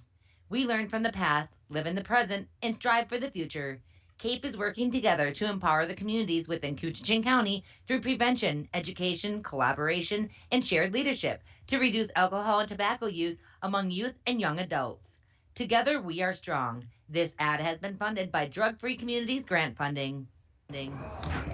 Welcome back to Sheila Field for the bottom of the fifth inning. Tied ball game here. Tied at 7 between the Broncos and the Titans. 8, 9, and 1 coming up for the Falls here. In the bottom of the fifth inning, Jake Olson, Brody Carlson, and Torrin Thompson scheduled to bat in this inning. Parantala with the first pitch to Jake Olson. Called strike at the top of the zone. Jake got a strikeout and a single thus far in this game. Was stranded at third base in that four-run third inning. The 0-1 to Jake up high.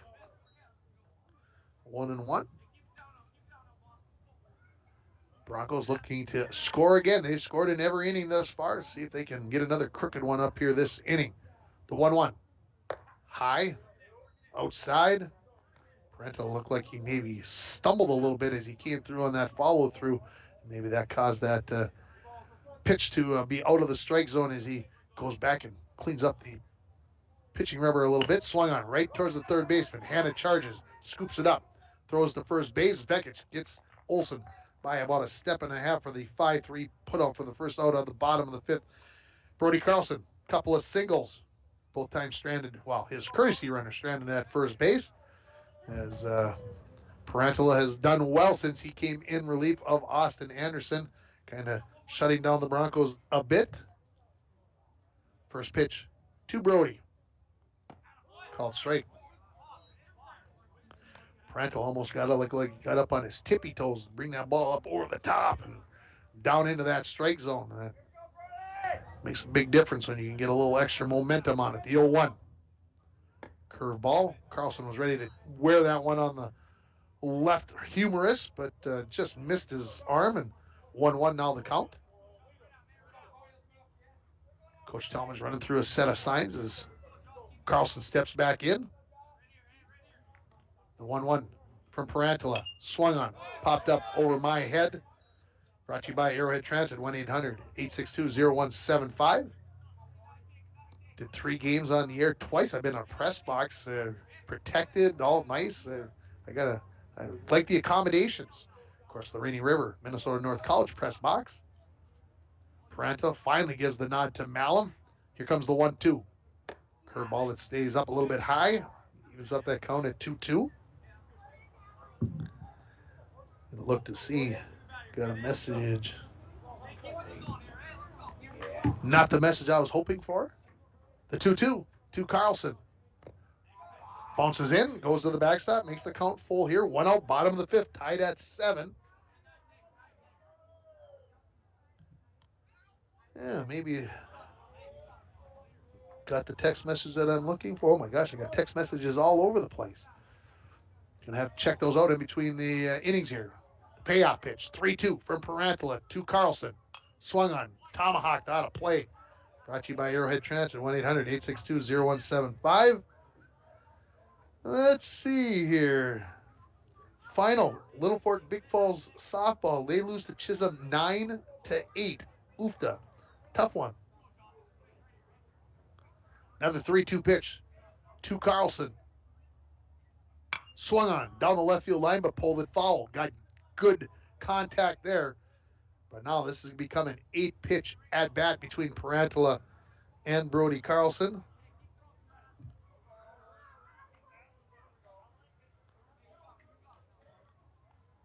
Carlson just getting back into the dugout. Or back into the batter's box, not the dugout. Don't get ahead of yourself. The 3-2. Swung on right up the middle. And third hit for Brody Carlson in this ball game. He's 3 for 3 with 3 singles. And, yeah. So, keep looking here. And we're going to get that courtesy runner again. Here comes Caleb Joslin, who's been stranded. And now we're going to get a visit from the coaches here. And I'm just looking down. 39, 43. That was 50 pitches, 51 pitches. So we are going to get a pitching change. Is Parantala going to be going back to first base? So how about we take a timeout? When we come back, I'll have all the changes, hopefully again here for the Titans, as they look like they're going to make some changes back to the original form here in this ball game. Score, International Fall 7, GNK 7. You're listening to High School Baseball on Lace Country 104.1 and online at rjbroadcasting.com. And you can be watching it on your live event. I like to think time moves a little more slowly. We soak in clean, fresh, northern Minnesota air. We make time to pause, reflect, and find joy in the great outdoors. We share love and Minnesota kindness and spend time making giant memories with the ones we love. Memories sure to last a lifetime. Escape up north this season. Find your true north at Giants Ridge. A message from CAPE, Couchiching Area Prevention and Education. Be present. Most Falls High students do not feel pressured to drink alcohol by their friends. We learn from the past, live in the present, and strive for the future. CAPE is working together to empower the communities within Couchiching County through prevention, education, collaboration, and shared leadership to reduce alcohol and tobacco use among youth and young adults. Together, we are strong. This ad has been funded by Drug Free Communities grant funding.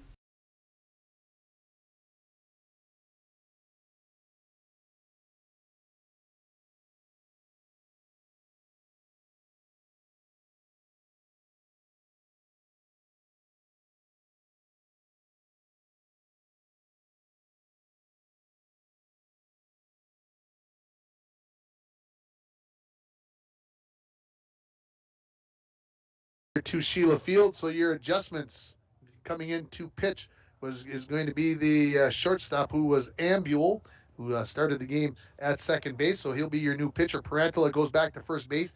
Vekic goes from first base back to shortstop, so that pretty much leaves everybody else the same.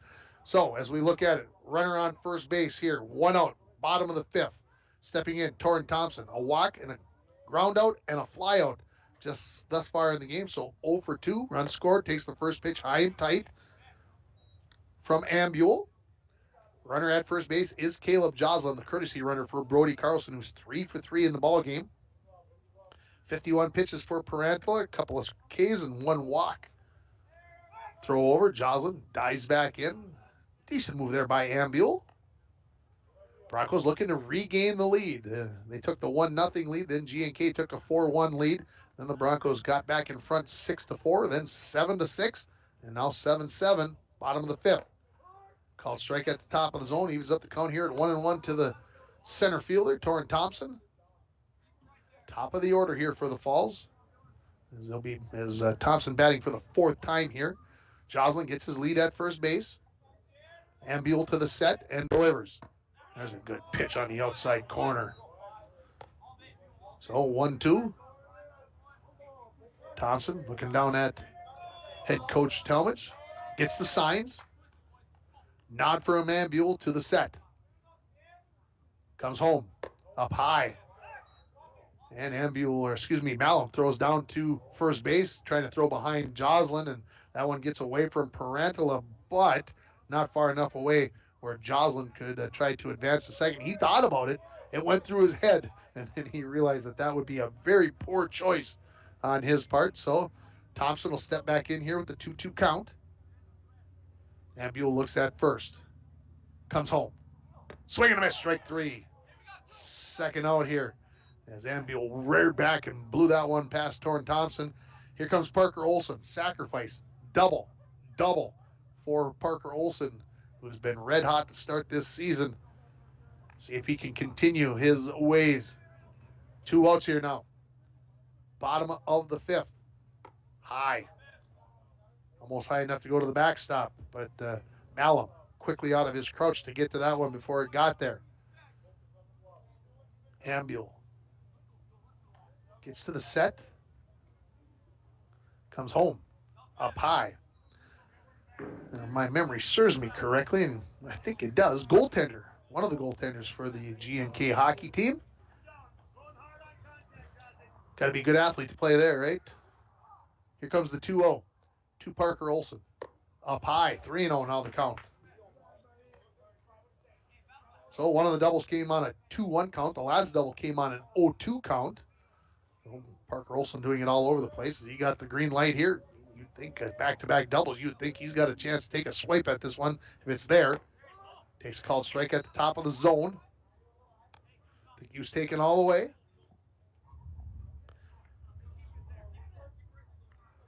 Parker took a look down at coach, and coach is just like, you got this. It's 3-1. Do what you do here. Called strike at the bottom of the zone. So full count now here to Parker Olson.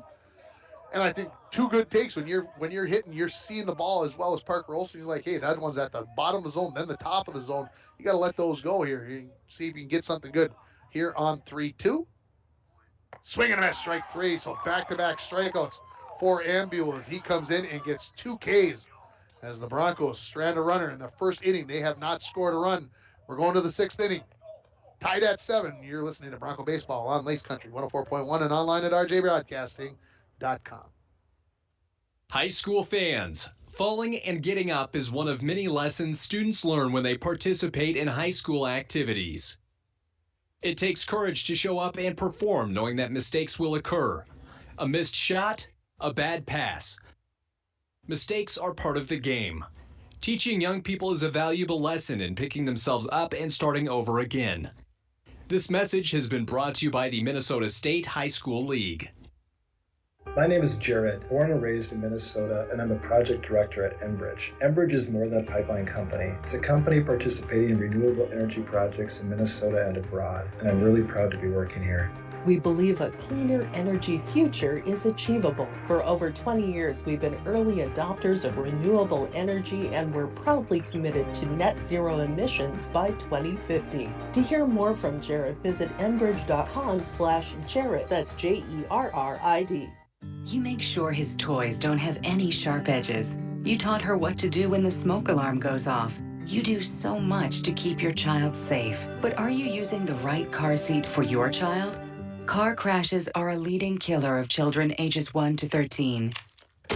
Protect your child's future at every stage of life. For information on the right seat for your child, visit safercar.gov/the right seat. A message from the National Highway Traffic Safety Administration and the Ad Council. Back at Sheila Field, top of the 6th, first pitch from Keaton Maish is a called strike to Ethan Ambule, the pitcher now for the Titans. Tied at 7 here on your Napa Auto Parts and PCA scoreboard. Need a new battery? Score one tomorrow at Napa Auto Parts of International Falls.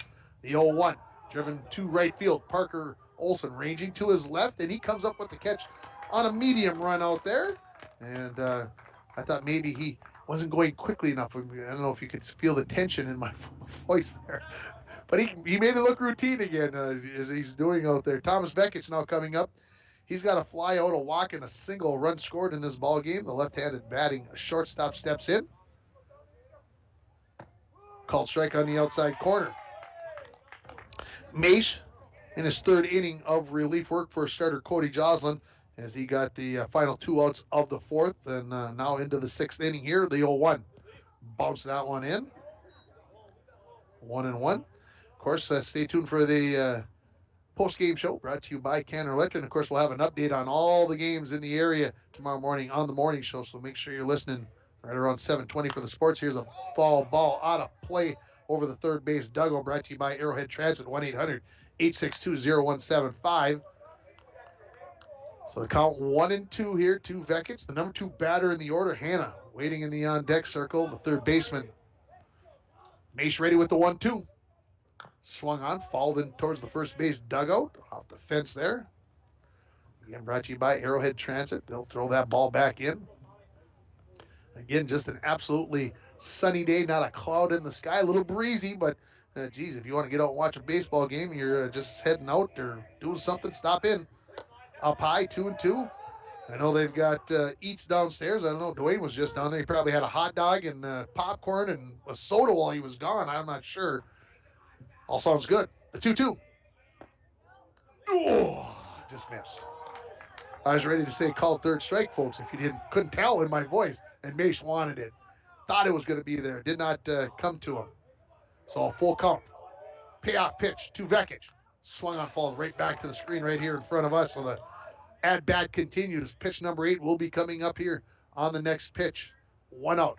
Top of the 6th inning. Tied at 7 between these two rival teams in Greenway, Nashwauk-Keewatin, and International Falls. Another payoff pitch. Swung on. Popped up. Foul territory. Third base line. Hasbargen. Looks like he might have a beat on it. And did he come up with that catch? Holy cow, he did. To get the out of Vekic, sprawling right by the fence. Snares that. And comes up in foul territory with the out. And we were impressed with Worley's sliding catch in the in the previous inning, excuse me. Boy, there's a nice play by Hasbargen. So a couple of defensive gems, web gems for the Broncos in this game. That's going to bring Matt Hanna a flyout, a single, and a flyout thus far in this game. So 1 for 3, the first pitch down in the dirt. 2 outs here now, top of the 6th inning, tied at 7. Lots of runs early in this game. Both teams went scoreless in the 5th inning. Maybe things have settled down a little bit. Mace, the 1-0 to Hanna over the top of his head, 2-0. Bronco baseball team will be at Chisholm on Thursday, at Proctor on Saturday, and I don't think they've snuck a game in on Friday. The 2-0 inside, chasing Hanna off the plate.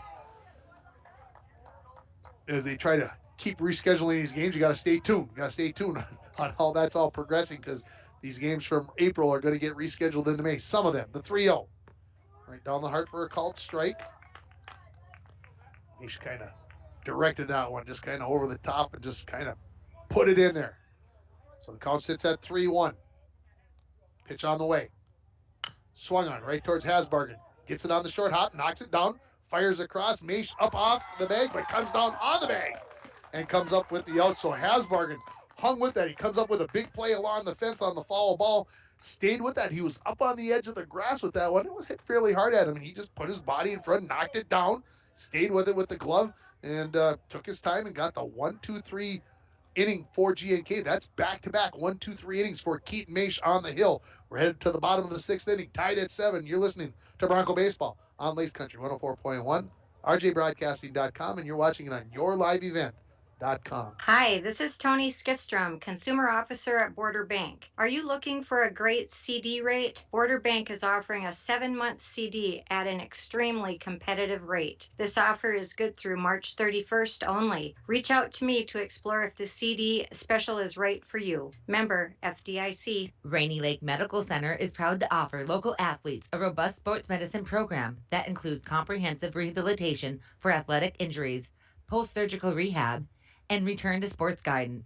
Rainy Lake Medical Center's Advanced Concussion Management Program offers additional protection and peace of mind to athletes and parents. For more information, call Rainy Lake Medical Center Therapy and Wellness Department at 283-5420. Good luck, athletes, on a successful year from Rainy Lake Medical Center. Back here at Sheila Field, going to the bottom of the 6th inning for the Broncos. 3, 4, 5 coming to the plate. Julius Maish, Cody Joslin, Hayden Swenson. Broncos tied at 7. A run here. Put the pressure on in the top of the 7th on the Titans. Ambule ready with the first pitch. Down in the dirt. Maish, a ground out, a single, and then reached on an error on a play that we're still not sure how he was called safe. We thought it was out, but again, we'll find out hopefully after the game. Pitch called strike, 1-1, top of the zone. As I mentioned, Joslin and Swenson coming up in this bottom of the 6th inning as the Broncos look to regain the lead here in a seesaw battle between the Titans and the Broncos. Outside, 2-1. Ambule can he can bring the heat here with the pitches. I'm going to say somewhere in the maybe mid to upper 70s when he brings that fastball. He's got a good fastball here. The 2-1 down low, so now 3-1. Now, if I'm a batter here and we're looking for runs, it better be good here. If I'm Julius Mason here, I'm in the number 3 spot for a reason. It better be a good one or I'm letting it go by here. Let's see what happens. That one, it goes all the way to the backstop, and Maish hustling down the line. He's on with the walk, and Malum hustles back, and so the lead-off batter is on. Here comes Cody Joslin, a looking strikeout, grounded into a double play, and a looking strikeout. So he is 0 for 3 on the day, and looking for maybe a little redemption here, number 15. Let's see if he can make it happen here. As Ambule will now go to the set with Maish at first base. Ambule. The stretch now to the set. Shows bunt. Missing it is Joslin. They throw behind the runner. Maish heading for second, and a poor throw by Malum bounces in and get the job done. You get the runner into scoring position, and you don't even have to take the out. So Joslin offered at a pitch that was up in the zone, could not get the bat on it.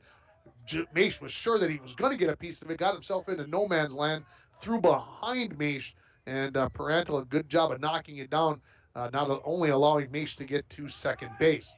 Now the pitch to Joslin. Called strike at the top of the zone. So 0-2 now the count. Joslin behind, but the runner at second base in Julius Maish. He is the go-ahead run here in the bottom of the 6th. Broncos got to find a way to get number 7 home here. Ambule to the set. The 0-2. Swinging at on a curveball. That's punched into right field. Maish is going to be held up as that ball was not hit very hard, and a good job of charging in by Clow, the right fielder, to cut that down, but Joslin comes up with a single. And I talked about his bat control and how he makes contact. That pitch was out of the zone, breaking pitch, and he just went with it the other way and punched it in, and now we're going to get a pitching change here. It looks like his coach comes out of the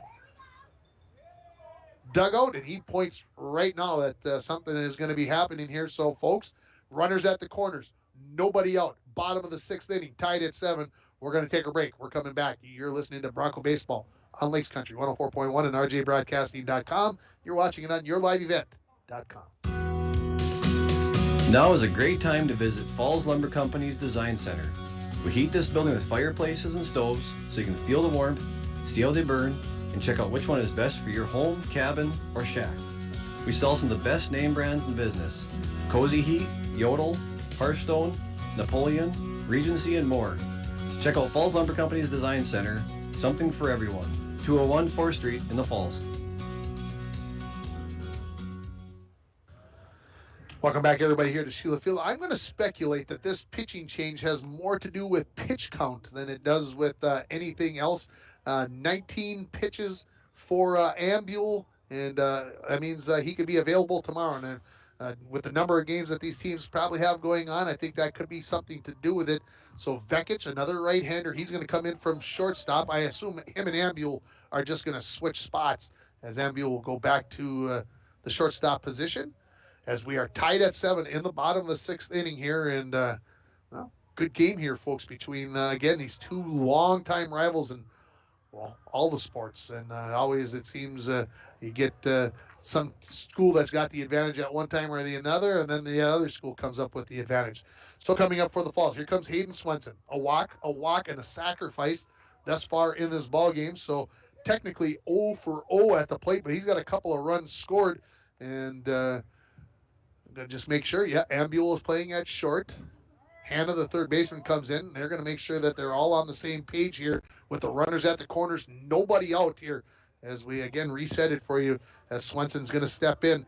And Jocelyn's his run may or may not mean nothing. Can I say it that way? So do you steal him here? Do you not? The infield is up on the edge of the grass. Vekic to the set. Showing bunt to Swenson. They pull the bunt back, and nobody's covering second base, which allows Jocelyn to get down to second base with the stolen base. A ball is the call on the pitch. So now 2 runners in scoring position. Nobody out here for the Broncos. Again, Greenway, Nashwauk, Keewatin up on the edge of the grass with the 4 infielders. Vekic goes to the full windup here. The 1-0. Fouled out of play by Swenson. Brought to you by Arrowhead Transit.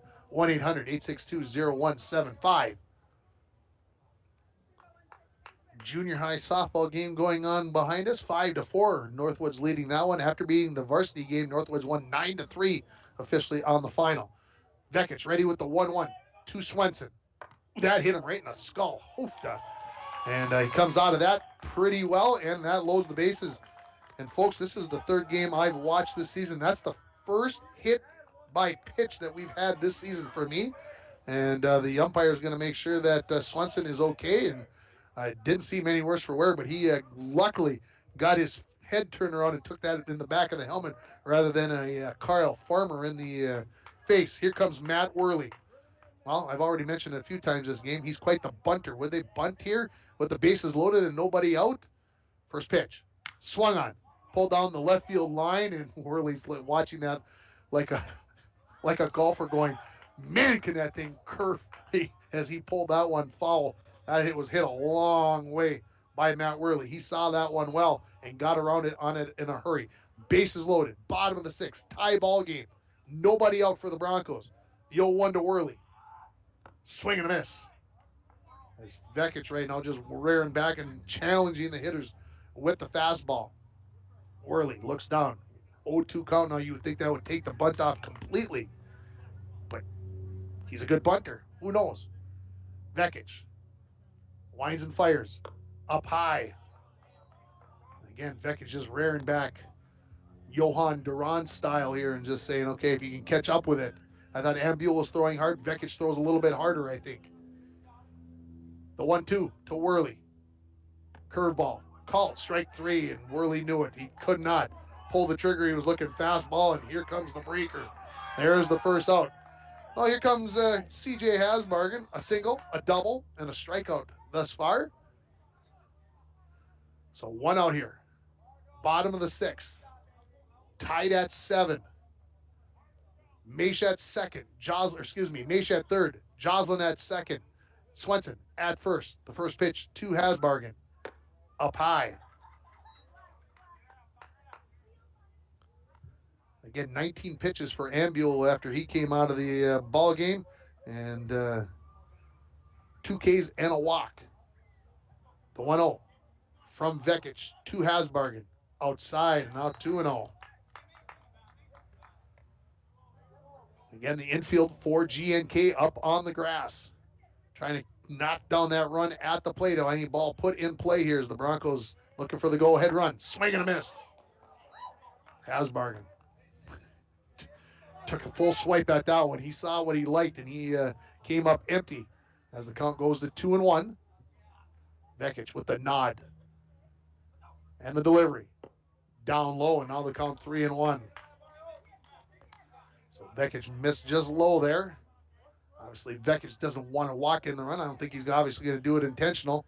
But will he take a little bit off this one, try to put it in there and not maybe try to overthrow it? Here comes the 3-1. Swing and a miss. Well, that ball on the exterior of the plate. So now a full count here. 1 out to Hasbargen. He's going to calm his nerves, think about things. Waiting, thinking. No, he says, all right, I can step back in here. Vekic. Well, he just rear back and try to throw it by him. He does. Swung on. Popped up. Short right field. Coming in as the right fielder. And he's not going to come up with it. Coming home to score is going to be Julius Maish. Everybody's going to move up a bag. I lost sight of it.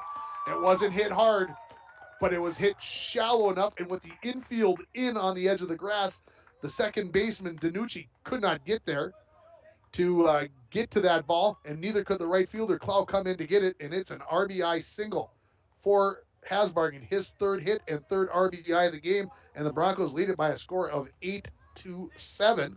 Stepping in, here's Jake Olson, a strikeout, a single, and a ground out thus far in the game. But that was a big one there, as the Broncos now lead it 8-7 on your Napa Auto Parts and PCA scoreboard. The first pitch to Olson, and Joslin was, I think, going to try to come home. I think the suicide or safety squeeze was on. Olson jumped out of the box, and I don't think that's what he was supposed to do. I don't think that was supposed to be the straight steal at home. I think he was supposed to get the bat on the ball. So Olson steps back in. Vekic now steps off. Boy, did he do that the right way, or was that a balk? I think he stepped off with the wrong foot there, folks. But the 0-1 called strike. 0-2 now the count to Jake Olson. Brody Carlson in the on-deck circle. He's merely 3 for 3 in the ball game, folks. Vekic, the quick nod. The delivery. Swung on. Short left field. Moving to his left is the left fielder, and he does not come up with it. That was in left center field, and everybody's going to move up a base, and the Broncos lead it by a score of 9-7. And that is number 4 out there. That is McKay, who didn't come up with the ball. Bray came over from center field. He was close. But a single there, I'm going to have to call it that way, and an RBI for Jake Olson, and the Broncos lead it by a score of 9-1.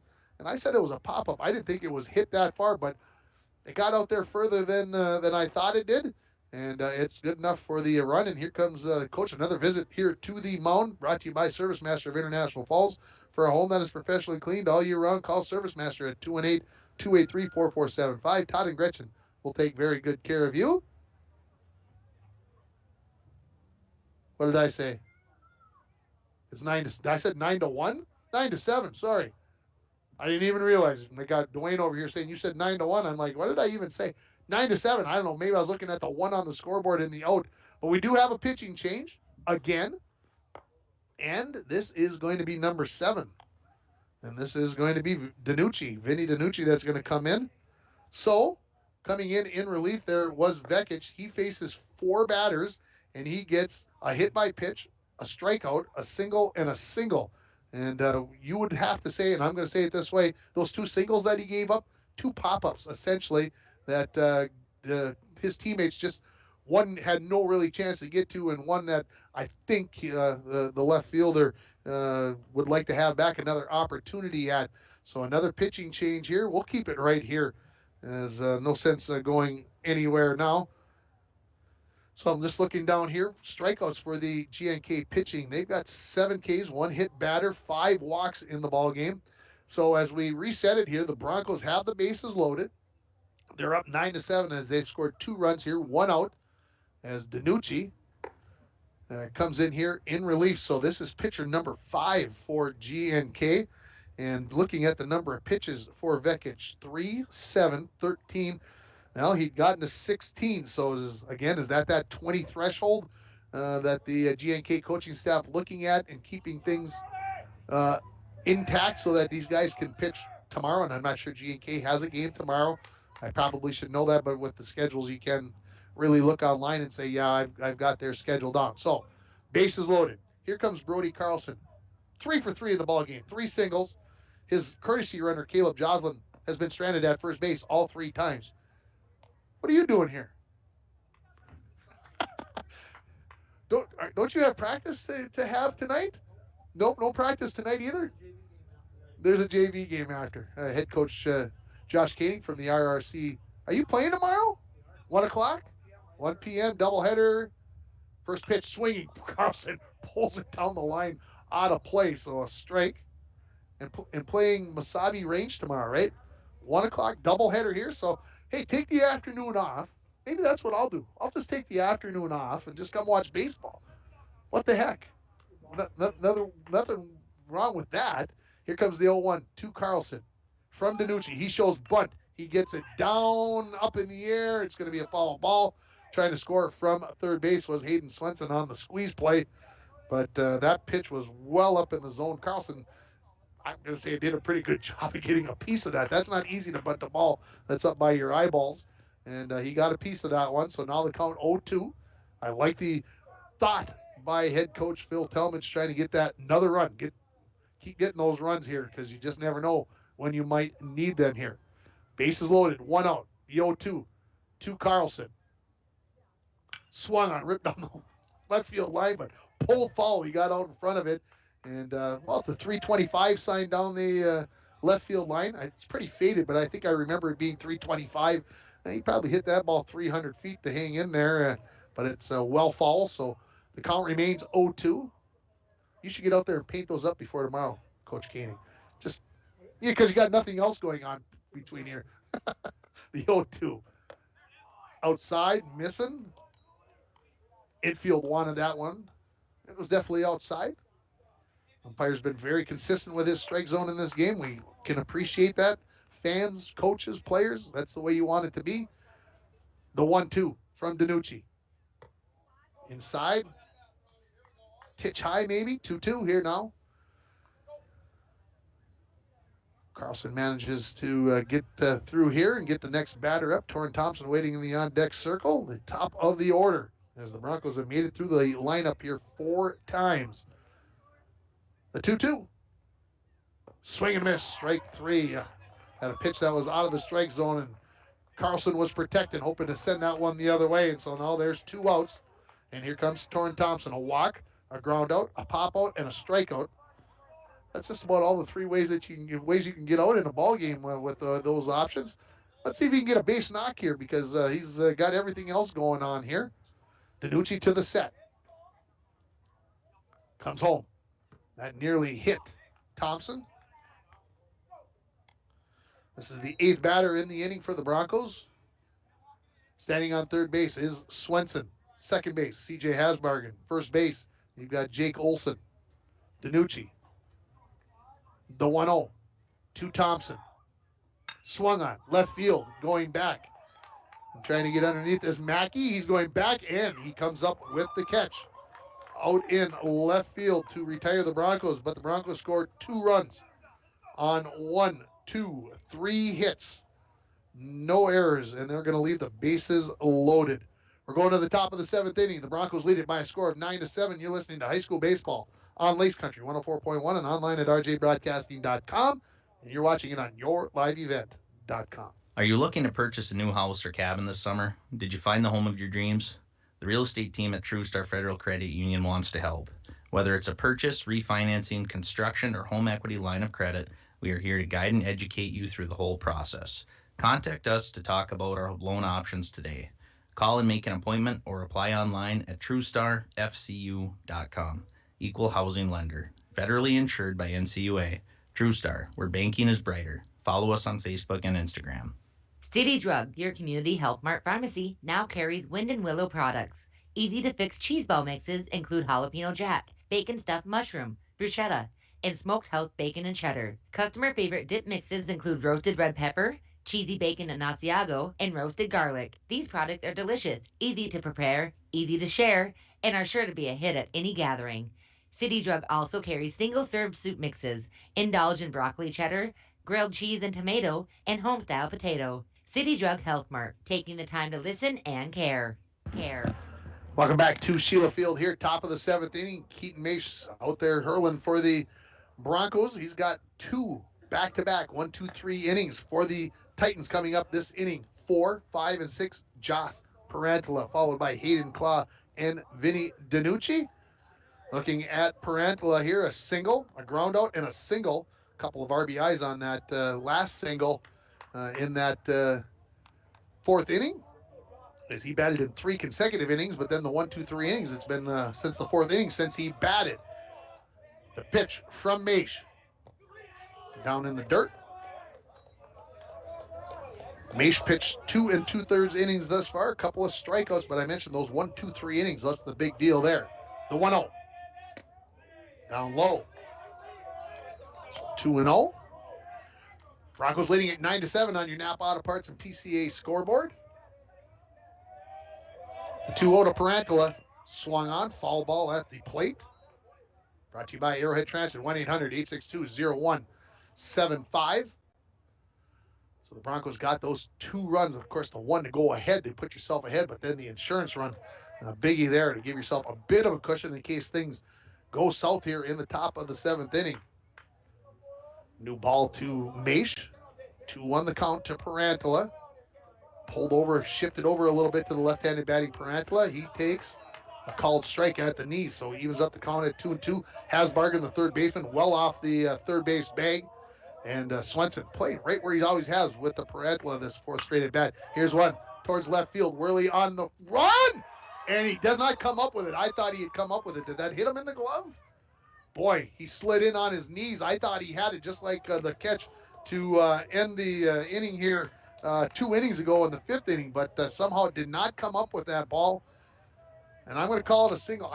I'm not sure that it touched his glove as he came in to get it. Thompson, good job from center field, hustling over there to hold Perantala to a single. Now they're going to get a pinch runner in, maybe after this pitch. I'm not sure. Here comes Hayden Clow, single, strikeout, reached on an error. Thus far in the game, scored a run. Maish to the set. Swung on, right back to Maish. He's going to try to get 2 here. He throws the second base. Swenson and Jake Olson are both there. Olson finally ends up catching it, and I'm not saying that did not allow the double play to go on, but fortunate, how about to get the out, as 4 and 6 both there at the spot, and Hayden Swenson's looking at him like, I think that's mine. I got a better angle to throw that at, and it's a valuable lesson early in the season, a good reminder. So Perantala forced out on the 1-4 putout at second base for the first putout. Fielder's choice for Clow as he's on first base. Here comes Danucci, now the pitcher. A strikeout, reached on an error, and stealing the base is Clow to get into scoring position as that pitch was well outside. As I mentioned, Danucci a walk, reached on an error and grounded out thus far in the game. So 0 for 2 is Danucci. Maish to the set. The 1-0. Swung on towards center field. Thompson ranging to his right. Comes up with the catch on the run, heading towards left center for the second out. And now here comes Landon Mackey, who's playing out in left field right now. Mackey struck out swinging in the 5th inning against Maish. So 2 outs here now, 9-7. The Broncos leading it if you're just turning on Lakes Country 104.1. If you're outside getting a bike ride in on this glorious day, here's a pop-up out of play. Brought to you by Arrowhead Transit, 1-800-862-0175. Softball games are over. 2 softball games played. Varsity lost 9-3. The JV team won 6-5, I'm being told. They're already done. We haven't even got one baseball game done yet. They're going to play a JV game here to follow, the 0-1. There's a breaking pitch that didn't break over the top of Mackey's head. And the count out 1-1. Maish to the set. Swing and a miss. 1-2 now, the count to Mackey. Clow, the runner at second base, not getting a very big lead. He understands the situation here. His run is important, but it's not crucial. Swing and a miss, strike 3, and the Broncos are going to win this game by a final score of 9-7. And what a seesaw back and forth affair here, but the Broncos improved to 2-2 on the season. We're going to take a break. We're going to come back with the Canada Electric post-game show. That strikeout brought to you by Canada Electric. You're listening to Bronco Baseball on Lakes Country 104.1 and online at rjbroadcasting.com. Employees at Packaging Corporation of America have been producing quality paper for over a century. We understand our responsibility to the community, and we're honored to support the many needs and events occurring in the Borderland. From providing donations to local schools and events, to supporting organizations meeting physical needs in our community, Packaging Corporation of America does more than make paper. We make a difference. April showers bring, well, great deals at Ekman GM of International Falls. New vehicles are coming in right now at Ekman GM. Check these out. New 2023 GMC Terrain all-wheel drive SLP, MSRP $42,820, sale price $42,320.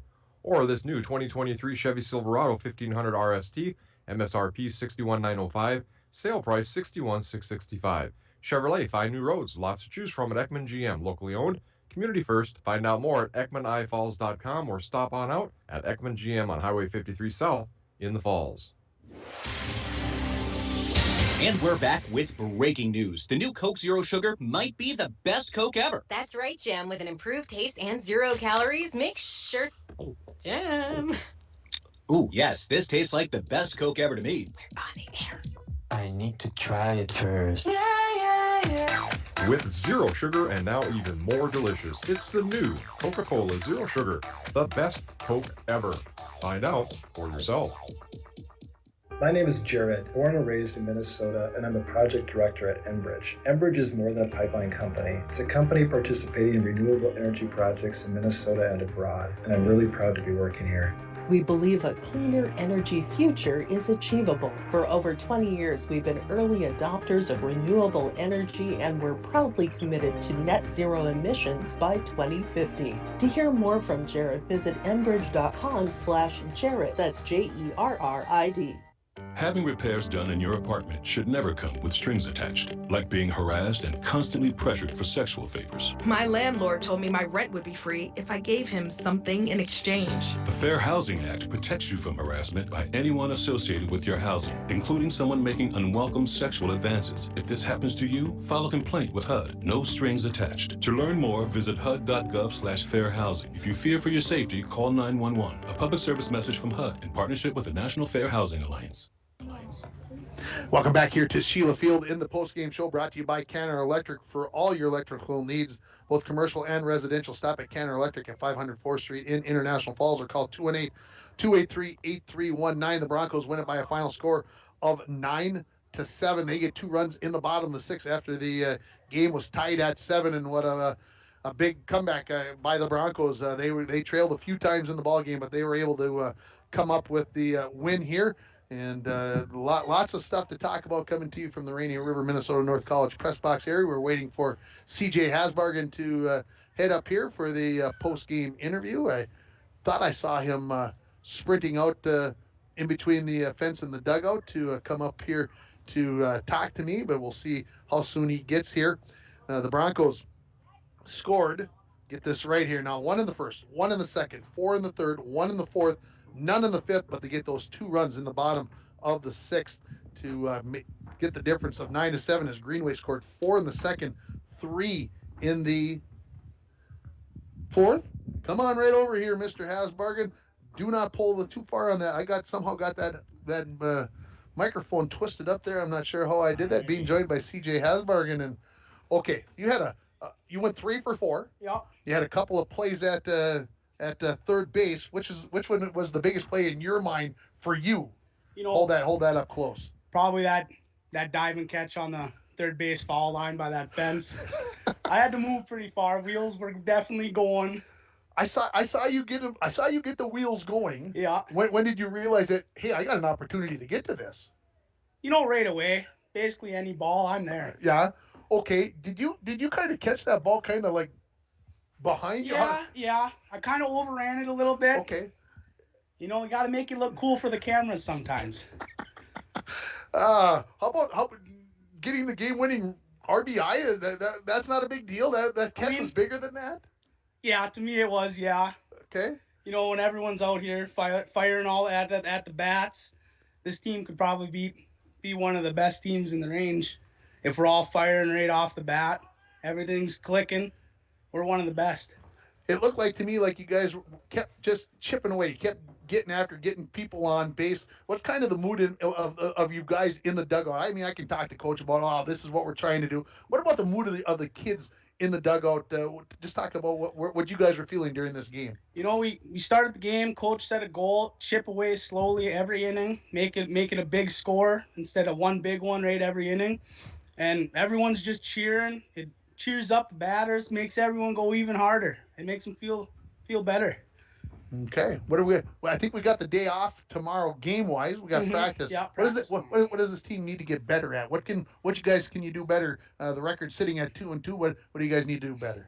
Could capitalize on some fielding mistakes.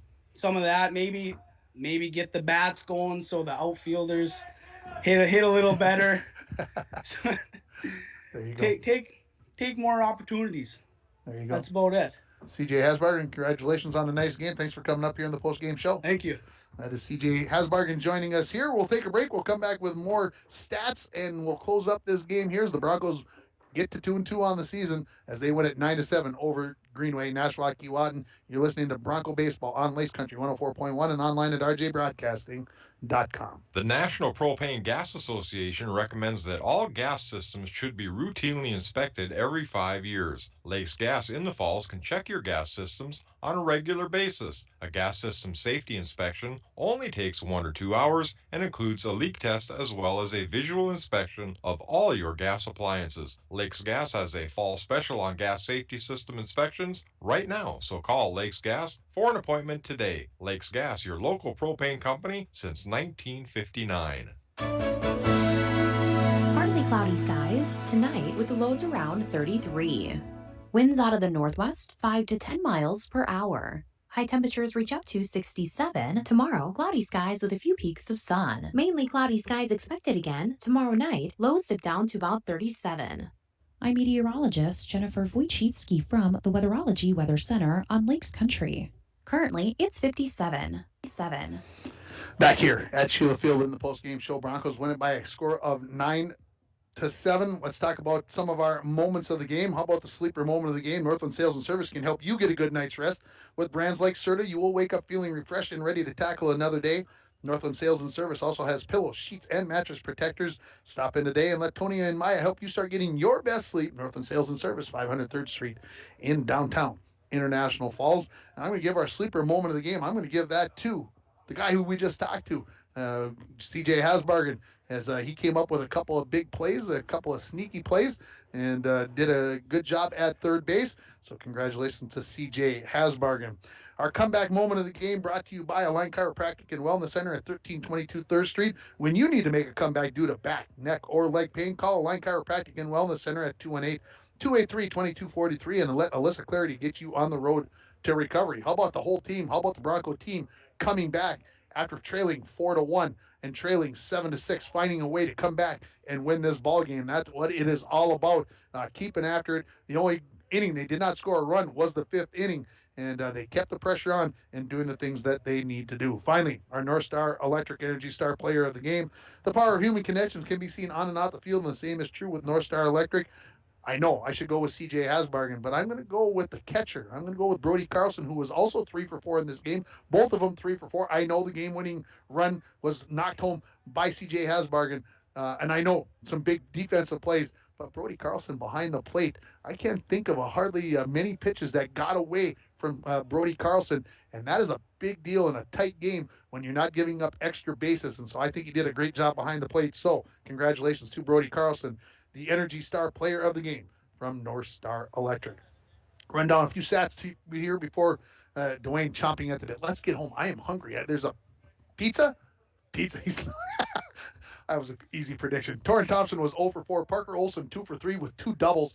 Julius Mace was 1 for 3. Cody Joslin 1 for 4. Hayden Swenson 4 plate appearances, 0 for 0. No official at-bat in the ball game. Matt Worley was 1 for 2. CJ Hasbargen 3 for 4. Jake Olson 2 for 4. And Brody Carlson 3 for 4. Think about that. From your 7, 8, and 9 batters, you get 8 hits. Oh, that is a great game. Broncos end the game 9 runs, 13 hits. They had 2 errors in the game. They left 10 runners on base for GNK. 7 runs on 7 hits, 2 errors, and they left 7 runners on base. The Broncos are 2-2 on the season. They will be in Chisholm on Thursday, and I'll be there to follow them along. Come along for Bronco baseball on Thursday. It's going to wrap it up here. Thanks for Dwayne. We got to get all these wires picked back up and from your live event and everything else. Parker Olson, who had 2 doubles in the game, he's out there pitching the JV game coming up here. So if you want to watch some baseball, still got some time to do just that. That's going to wrap it up. Thanks, everybody, for listening. The Broncos win at 9-7. We'll have it all recapped for you on the morning show tomorrow morning. You've been listening to or watching Bronco Baseball on Lakes Country 104.1, rjbroadcasting.com, and watching it on yourliveevent.com. Thank you for listening to Bronco Baseball on Lakes Country 104.1 and rjbroadcasting.com.